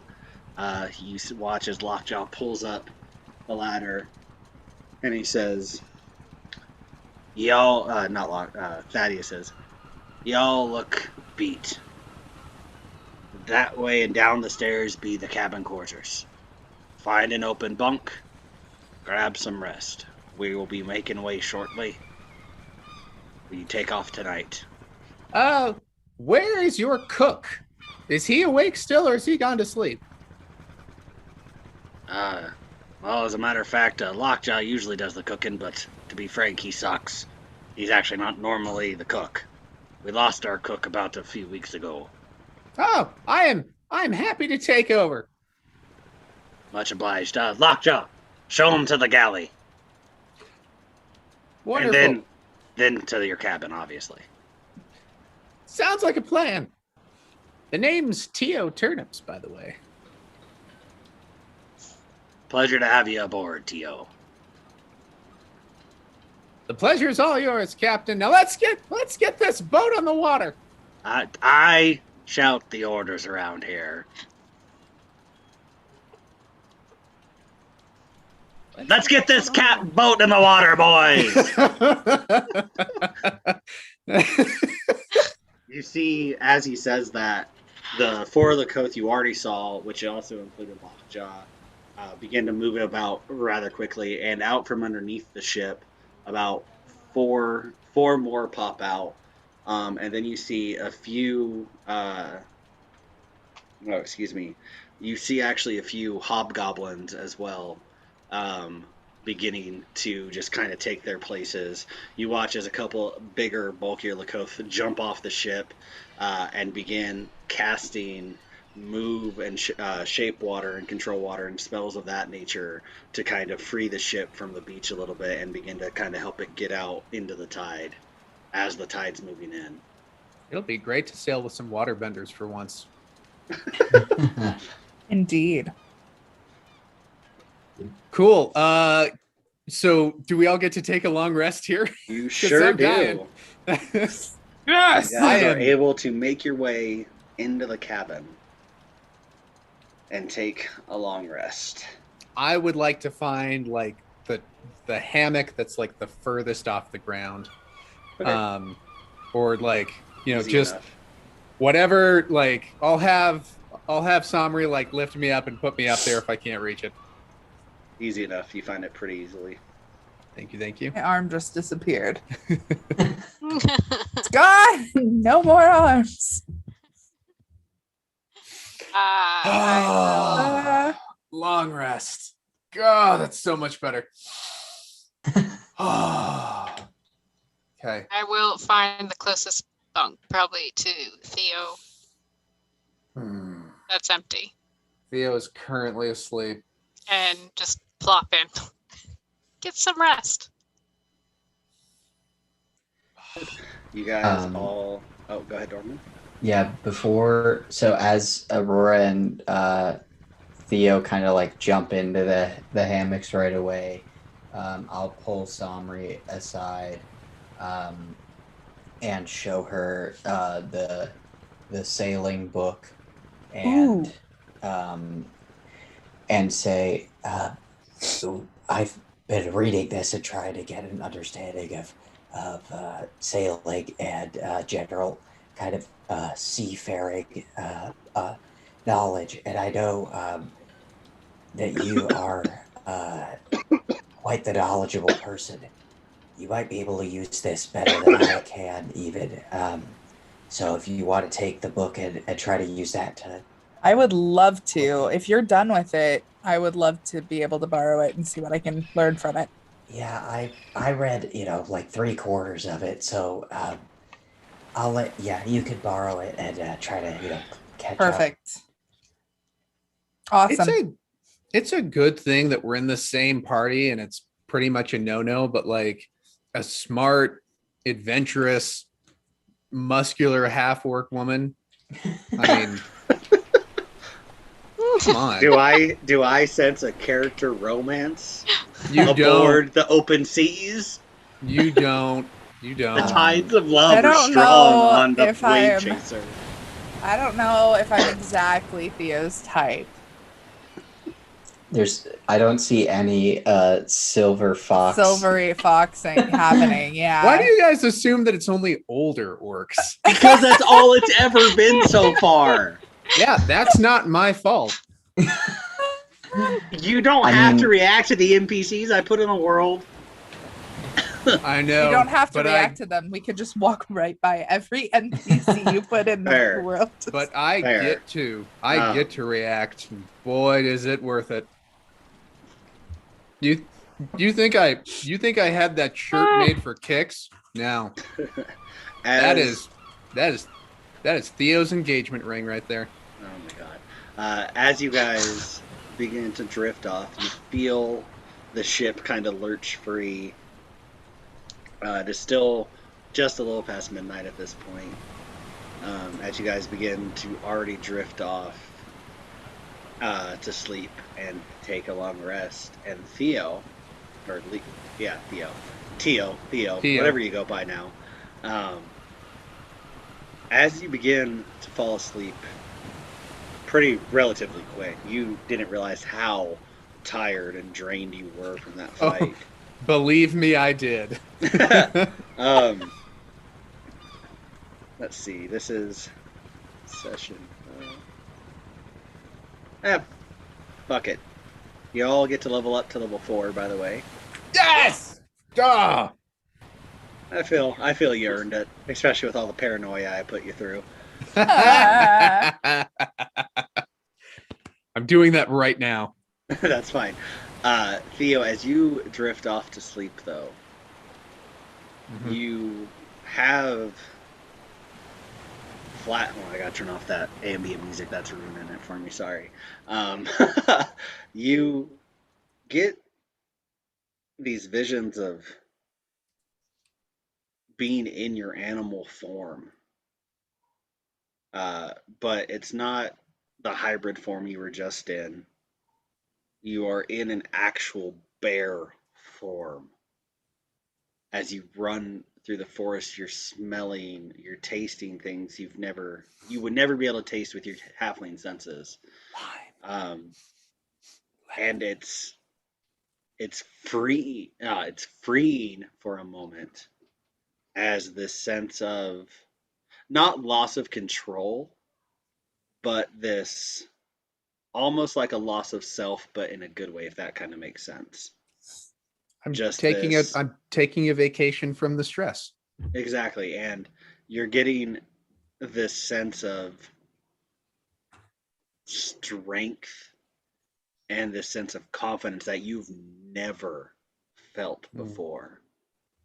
I'm a fan. As you've always kind of been the lower man on the totem pole, kind of pushed around a little bit, always wanted to be the strong one, but never been the strong one.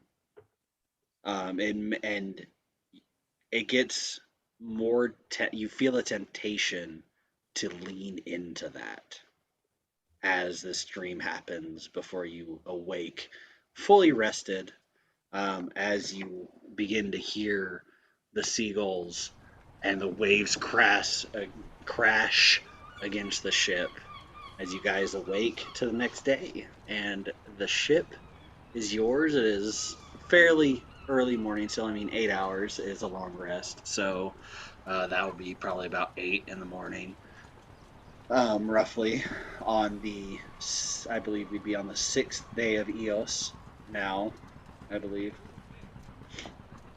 What do you guys want to do? Well, I have to get my butt down to the kitchen. Okay. You can make your way there pretty easily. Lockjaw showed it to you before you passed out. Okay. All right. As I wake up that morning, I have prepared purify food and drink. So I want to, step into the kitchen. First thing I do is check for radishes. Give me an investigation check. Out of game. Jordan. Yes. Can I ask you a question? Yes. I'm a radish farmer, right? Yes. When I look for radishes, I mean, out of game, you're not. Yeah, you can have advantage. Out of game, I am an avid radish lover, and in game, even more so. But when I'm looking for radishes, advantage. Thank you. I appreciate it. Okay. And that, players, is how you ask for advantage if you think you earned it. I'm saying I have some. I just got to shut my patio door real quick. You're fine. I can hear the seagulls coming in. We are in Utah. We're in Utah. Man, I have a shit investigation. 10. All right, what'd you get? 10. 10. As it's a fairly small galley. I mean, the ship is good size, but the galley is not necessarily that big. You look around, and you see in the corner a very small barrel. Small barrel full of radishes. Okay, that's totally fine. You know what? I will make that last if possible. Okay. I'm just gonna start making some food. Just trying to be like basic but also nutritious, and I can cast purify food and drink as a ritual. So I'm gonna having never once in my entire time playing D&D cast a ritual spell, I don't have to use up a spell slot, right? Correct. Oh, that's so awesome. Okay. So I'm looking to create something that's kind of combines just basic ingredients, some flavor, but also is filling so that everybody, has kind of a good morning is kind of what I'm looking for here. Maybe something with a little bit of spice to it, not a lot, but just enough of a kick for everyone to be like, okay, let's go to work. Okay. Read me the spell description just real quick. Oh, purify food and drink. Stuff, right? Yeah. So me trying to make that food, that's just me. Okay. I wanted to make sure. Go ahead and give me a sleight of hand check. All right. I feel it's based off dexterity, which I think makes sense. Oh, 9. 9. You throw together having one kind of getting your sea legs because the ship's rocking back and forth, and I feel Theo's never really cooked for anyone else besides just eating a radish here or there. Certainly not for a ship full of fish people. The whole time Theo's just thinking, don't make fish, don't make fish, don't make fish. That's gross. Don't make fish. Yeah, so you see, as you're kind of scouring the kitchen, you see there's not really a lot of meat on board in general. There is some types of fish, but it looks like small fish that aren't sentient by any means. Maybe little shrimps and little anchovy type things. You see a lot of seaweed and a lot of kale type stuff. Oh, a nice seaweed salad would be good, right? You say to yourself as you keep looking through the ingredients. You grab a few radishes. You're kind of getting your sea legs, and having not really been around these particular ingredients since you have always lived in a landlocked area, you think you make something decent enough to swallow, at least. You're confident it won't cause everyone to die. We don't want to repeat the whitefish incident, so While all this is going on, what's everyone else doing? Casting spare the dying on all of the food. I'm like, oh god, I hope all of this works. I love it. All right, so Somri, don't kill anyone. You're just reading. I'm reading that book Okay. Doraemon gave me. Yeah. I'll go up on deck, probably get some sun. Okay. Rather than staying down below. Okay, Somri, you make your way on top of the deck, and it is a beautiful day. And give me a perception check, actually. Oh, wait, I don't need that, because I'm rolling in here now. Well, I said that, and I have regrets. Because I rolled a 1. Okay. Your nose is just kind of... A 5? So a natural 1, that's okay. Yes. No, so 5. Your nose is just kind of in the book. You feel the sun, you can hear the waves crash and all that stuff. But you don't notice anything. You find a good little spot to kind of post up. It's fairly calm seas, at least from what you can feel on the boat, to where it's pretty calm on deck and whatnot. Aurora and Dorman, what are you guys doing? I'm gonna head up onto the deck and just kind of see where we're at. Okay. Go ahead. You can also go ahead and give me a perception check then.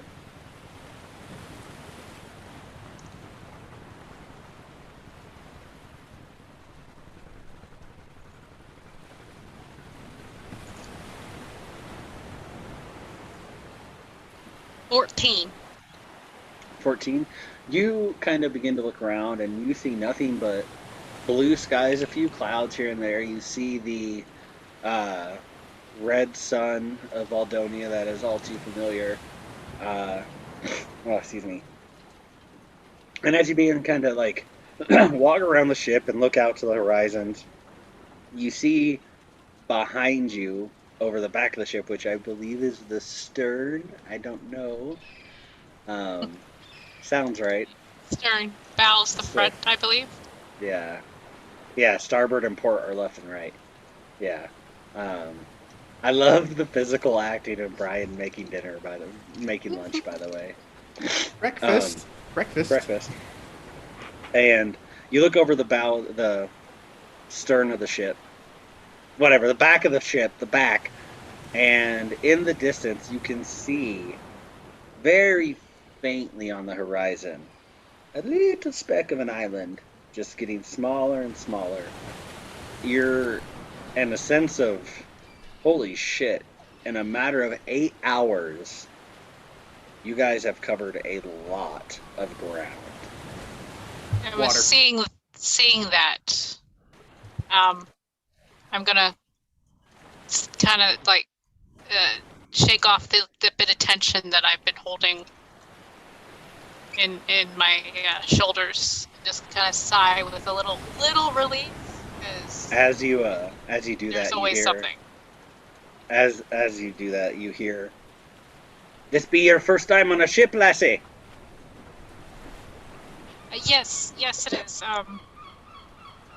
Just kind of getting the bearing of things.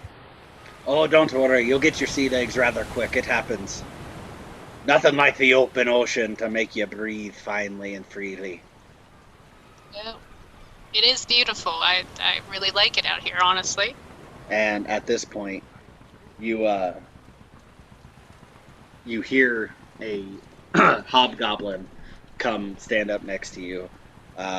Very dark maroon red skin, black beard, kind of not dreadlocked hair, but just kind of matted, sun-weathered, wind-beaten hair, as he kind of rests his hands on the rails. He's like, I too used to be all pent up with rage and anger, but once I found the open sea, oh, let me tell you, lassie, it's a mighty fine breath of fresh air. I can see why. And he reaches his hand out. And he's like, pleasure to meet you. I didn't catch your name. I'll shake his hand. Yeah, I didn't give it, but you can call me Stella. Pleasure, Stella. The friends here call me Mon. But you can call me by my full name, because I think it's a little bit more respectful. It'd be Monarch.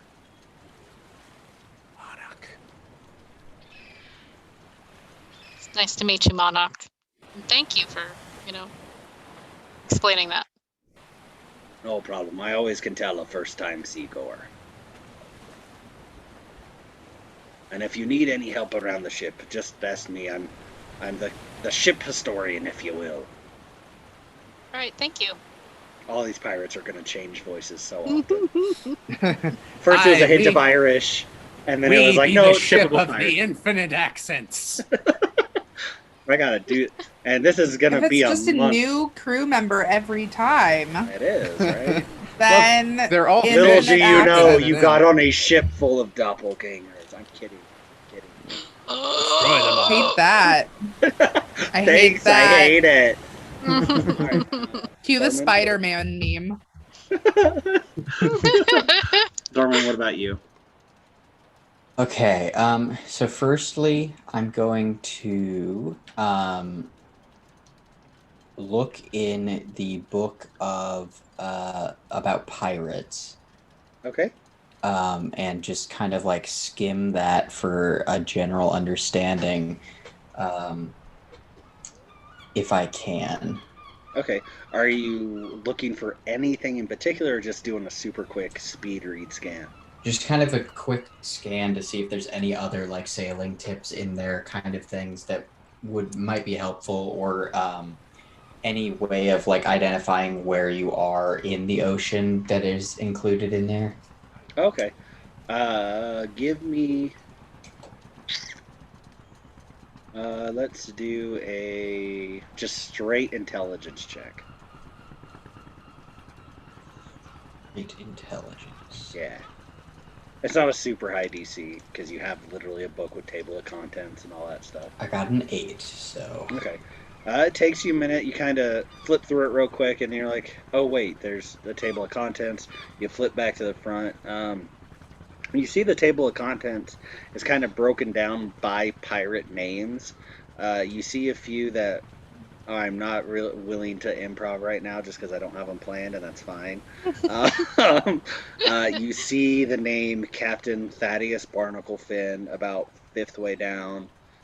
You see the name Captain Barnabas Blackfin, a couple of names below it. And then you see Captain Theodore Reddish, not Radish, Reddish, also down there. And then you flip through, you see at the very bottom, helpful tips and tricks.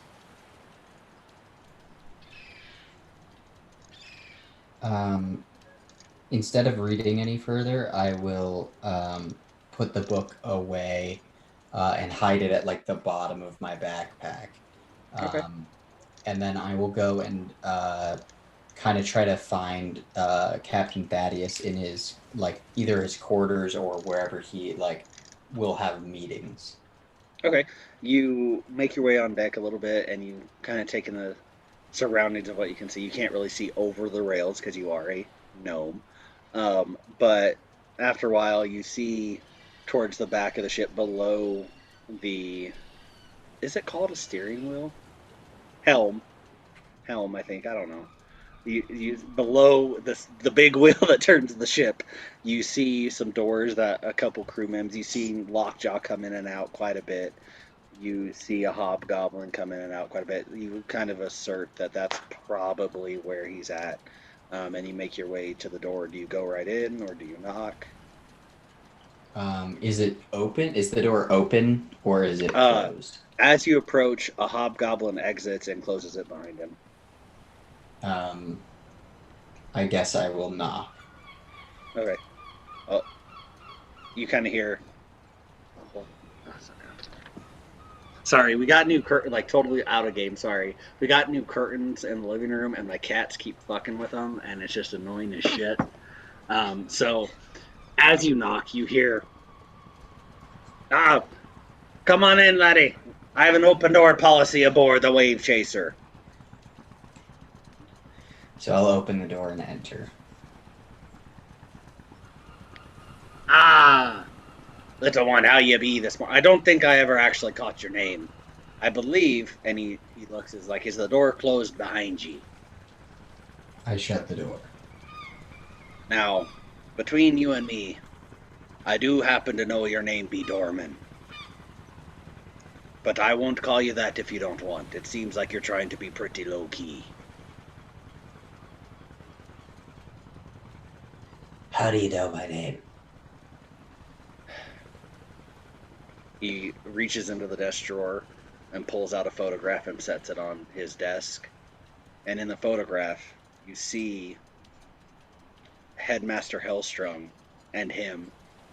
And you notice it is the exact same photo that you saw in the headmaster's office. You are now talking with the husband of Headmaster Hellstrom. Oh, isn't that nice? Oh. Likes fish people. I understand, some shit's gone down. In fact, the reason I was so eager to find you and your friends is I'm worried about my husband. I haven't heard from him for about 2 nights now. Last I heard was that there was some trouble going on at the school, and that you four might be keys to what's not necessarily causing the trouble, but to know and maybe help me figure out what's going on. I only want to save my husband, if he's all right. But I do know that staying on that island wasn't going to help anyone.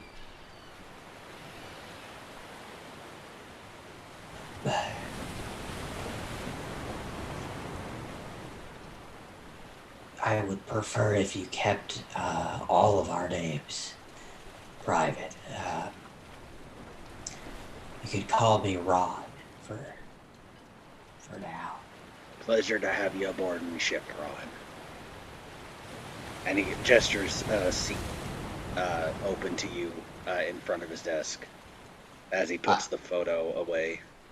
I take my hand off of the dagger in my back pocket, which I had reached for immediately as he reached into the desk, and I will sit down and just look at him and say, I made you a promise. Your ship that you're looking for. It seems like it's important information to you. It'd be very important information for me. It's not relevant to helping my husband, but it is a lifelong desire, and it's actually runs in the family, the hunt for this ship.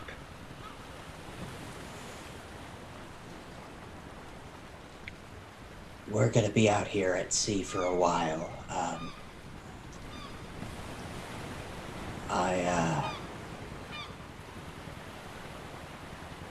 There don't seem to be very many repercussions for me doing this. At least none that I've seen yet.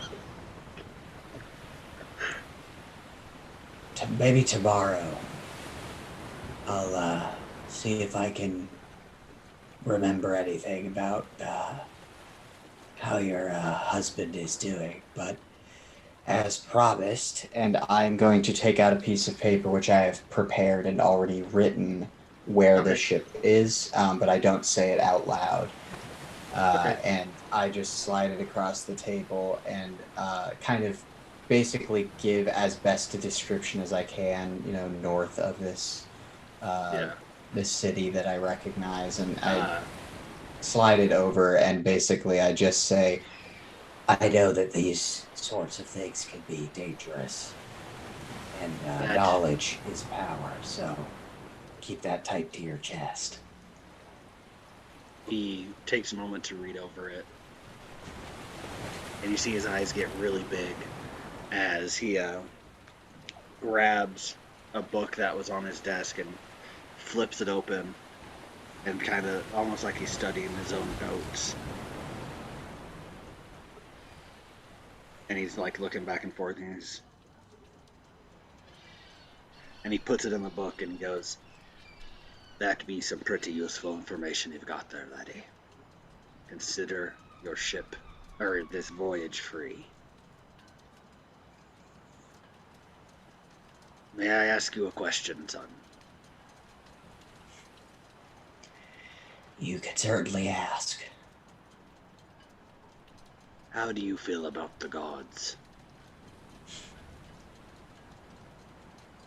I look down at like the scar on the tip of my finger, and just kind of like grin a little bit, and I'll look at him and I'll say, we have sort of a tenuous relationship, I would say. As you say that, you see a big smile just kind of come across his face, and you see his shoulders kind of bounce a little bit as he lets out a chuckle, and he's like, "Oh, well, I'm glad I'm not the only one then. I had a feeling that was the case when you did your thing on the beach. I've seen the touch of Bolomog once before."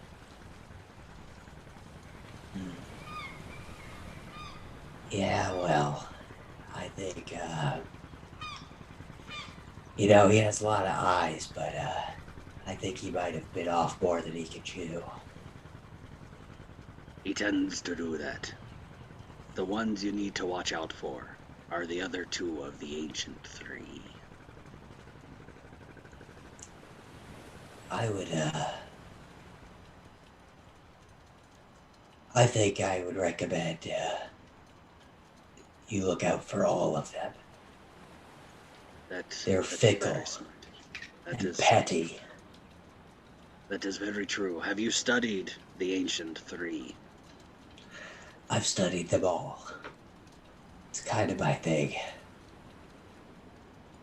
A man well versed is a man well trusted. Do you have a member of the ship who does your navigating? Usually it's left up to me, but even I sometimes lose my way about it. If you would like, that position could be yours, as well as being up in the crow's nest. I don't believe that I have much skill in the way of navigating on the open ocean, but I can do my best. Very well. Oh, and to be fair, I have a nifty little thing that kind of helps. And he reaches past the book to where you see a little jeweled leaf, kind of emerald with gold embossing on it. He's like, there's only 2 of these leaves. Well, no, sorry. There's only 3 of these leaves ever made. One of which is here in this ship. The other one, Port New Haven. And the other being our home port that we're sailing towards now. And when we start to get close, I'm able to cast a little magic and help point me in the right direction. So that's a secret, if you can keep it between us. A secret for a secret.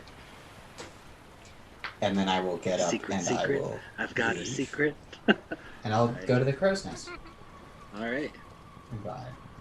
By this time, why, Brian? How often are you gonna change your name? I don't know what you're talking about. I've been Theo Fernips this entire time. It's okay. It's okay. I love it. Anyway, by this time, Theo, you have finished cooking your meal for everyone. People have kind of trickled. Seaweed salad. Groups have kind of trickled in here and there, just kind of throughout. And as you make a plate, they kind of grab it. So you're not like making a bunch of plates at once. It's kind of like people just kind of stream in and out throughout the early morning. What do you want? We only have one thing on the menu, but you tell me what you want. As long as it's that one thing, we'll get it to you. They're just kind of grabbing it and going as they know they've got to get back to their position. But you do hear comments of, "Oh, it's better than the gruel we had last week." Yeah, don't worry, and it's only going to get better than this. I anticipate full, incredible meals by the time this journey's over. But you'll all have to excuse me for just a second. And I grab 3 servings of this salad, and I go out to find Stella, Ted, and Ron.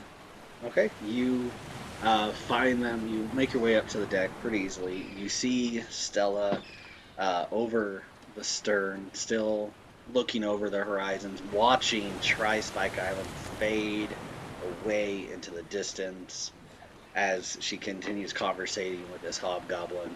Don't worry, Stella. I promise someday we'll go back and find out where those 3 spikes are. Here's some food for you. Thanks, Leo. You see the hobgoblin kind of nods at you. You've already seen him walk in and grab food far earlier. And he's turned around and you see Somri leaning against one of the railings of the ship, just flipping through the book, kind of deep in study of the book of how to sail. Ain't nothing help you absorb information like good quality nutrition. Here's some food for you. Oh, thanks, Leo. Leo? Thank you. Hey, yeah. Could you tell me where Dorman is? I can't find him anywhere. I don't know. I assumed he was still downstairs. Down in the belly of the ship. I just recently figured out how to do this, and I'm going to use theoturgy to like really boom my voice and go, Dorman! Where are you? I love it. or Ron, I think is what he was going back now. Ron, where are you? Who's Dorman? Oh. Am I up in the crow's nest at this point? You are almost there. For a little gnome guy, it takes a minute to get up there. Once I get up there, I will peek over the side and wave. There he is. Right. You literally see just a tiny hand and like 2 eyes peeking over and waving. It's like a kid. It's like a kid looking like on his tippy toes over a rail as high as he can, struggling to wave. Awesome. I'm gonna kind of just gonna more or less strap this salad to my chest and start climbing up there. All right. Give me let's just do a straight dexterity check. Do you want like an acrobatics or something? Yeah, sorry. Yeah, that's acrobatics or athletics, your choice. Oh, I'm so gonna do athletics. 10. You make your way up and you're able to save about half of the serving. Hey, listen, he's a small guy anyway, right? Exactly. And you make your ways up to the crow's nest. Wonderful. Okay. Hey, Ron. I figured that maybe you'd like some food. I don't know how things are going. I hope you're okay, right? You're okay, right? Think so. I mean, I'm alive, so that's something. Yeah, totally. Great view from up here. I mean, you can see just almost ocean and ocean over there, and there's some birds and some more ocean. I mean, just great, multiple views of the ocean, right? Yeah, I mean, it's a lot of ocean. I have never been on a ship before. We're not going to die, right? I don't think so. Good enough for me. Yeah, I think it's gonna be fine. All right. Well, enjoy your breakfast. I gotta go get started on lunch.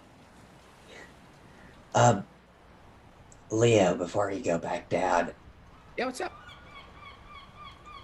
Do you have anything that you wanted to know? I'm making a list. If you we haven't had like a super long conversation about it, but I'm kind of picking it up, in bits and pieces. You can do a thing where you can learn stuff at huge personal cost, right? I mean, so far it just gives me a nosebleed. Which, I mean, is kind of uncomfortable, but like, I don't know. It doesn't seem to be other than that. I mean, it seems to get progressively more, like, it gets worse, like the nosebleed does, but I kind of almost passed out last time, but so far, Well, listen. It seems fine. Listen, the only thing that I want to know, the only thing I'm ever going to need to know. Oh, I was like, what is that? Music was so loud all of a sudden. The only thing that I'm going to need to know is what can I do to help you? That's all. All right? Okay. All right. Do you need anything right now? I am rested. I am ready to go. I got my spells. Do you want me to, I don't know, put like a cool, like, blue light on your hand and you'd be like, look, it's a blue light. I think I'll be okay. I appreciate that, though. It means a lot. Well, I'm gonna get going. I probably would die if I jumped off this crow's nest, right? Yes. Don't do that. Probably. That would be bad. Next time. And I start climbing down. Okay. All right. I think that will actually be an excellent place to end tonight's session, guys. Okay. Great session. It was a blast. Thank you, everyone, for tuning in to tonight's episode of Vuuldonia by Starlight by Practical Heroes. We will see you again. Jordan. As always, I am your DM, Jordan, joined by Brian, Angela, Lynn when she's feeling up to it, Jokey. How dare you! You knew the joke was going to come. Don't think for a second we won't pick Len over you, Jordan. We love Len. I know you will. It's okay. But then you won't have a story master to tell this amazing story. It's true. New story. This is very true. New story. New campaign. As always, Same though, characters. thank you guys so much for tuning in. Visit us at practicalheroes.com for all our social media links, all our episode links. If you follow us on social media, drop us a like, drop us a comment, visit the YouTube, like, subscribe to the Twitch. Feel free to follow me in real life. I'm often driving on the freeway between 45th South and 53rd South, and you can just follow me right there. Not everyone knows where that is, right? You just want to give more of your physical location away? No, I feel like that's enough for the people that genuinely want to follow me. Fair enough. Fair. They have to be committed. You can also like me by giving me compliments and subscribe by, I don't know, regularly coming to my house and seeing what I'm doing. Love it. Perfect. But as always, guys, thank you so much for tonight. This episode will be video on demand on YouTube, basically right after we stop going live. Feel free to catch up on everything else as well. As always, may the dice forever be in your favor, guys. Bye. Goodbye. Bye. I'm just gonna keep waving. I know. Keep waving. That's totally fine. Trying to do a cool. I'm not turning off my video. We are in this till the end, viewers. In this until the end. You and me. We got it. You know, everyone else is going to abandon you. I'm never going to abandon you. You, me, and Theo. We're going to be in this. I can't tell if this is nothing. I can't tell. Oh, viewing practical. Listen, you can't see me anymore, but you can hear me. And I'm still with you. It's going to be okay. You and me. You know what? We'll have this little post-credit scene that just us will have. Let's talk some personal stuff. I actually do like radishes. Huge fan of radishes. I was actually going to have a bowl of them here today. I ate them all last night. Like a whole couple bundles of radishes I got from the store. And I ate every last one of them because they're delicious and wonderful. Tonight's episode, despite what our wonderful DM said, was actually brought to you by the number 7. the number 7 reached out to us, very interested in this stream. They're really loving Practical Heroes. They got into, the other campaign that I don't watch because I'm really selfish and I only care about this one. They got really into it, reached out to Jordan and said, hey, number 7 here, heard that you were making a new campaign and we'd like to sponsor it fully. Don't have any money, don't have any materials, really just the power of the number 7 behind it. And we are finding just a lot of great stuff in that. We don't have a D7, but it's in production. We have our top men working on it, and we're going to try to include that later. Follow us on Twitter, and you can kind of see the progression of that as it's being built. We've got some people over in Poland who are working on the design. It's really great stuff. I'll put a link up in the comment section here after, of course, the video is over. Just stay safe out there. Remember, if you can't make your own neurotransmitters, store-bought is fine. So talk to your healthcare providers. If you're experiencing anxiety or depression, that's okay. That's normal. We love you. Stay safe. And eat goldfish, not the fish goldfish, like the snack goldfish. We're not sponsored by them. I just love goldfish and ladders. Don't have a brand on ladders yet. I just like ladders. I genuinely don't know why this is still going. I feel like Jordan's computer is completely melted down and he can't figure out how to take this off of live yet. But that's okay, because I've made you a promise that we're going to stay here together. Well, apparently I have to break that promise. So that's fine.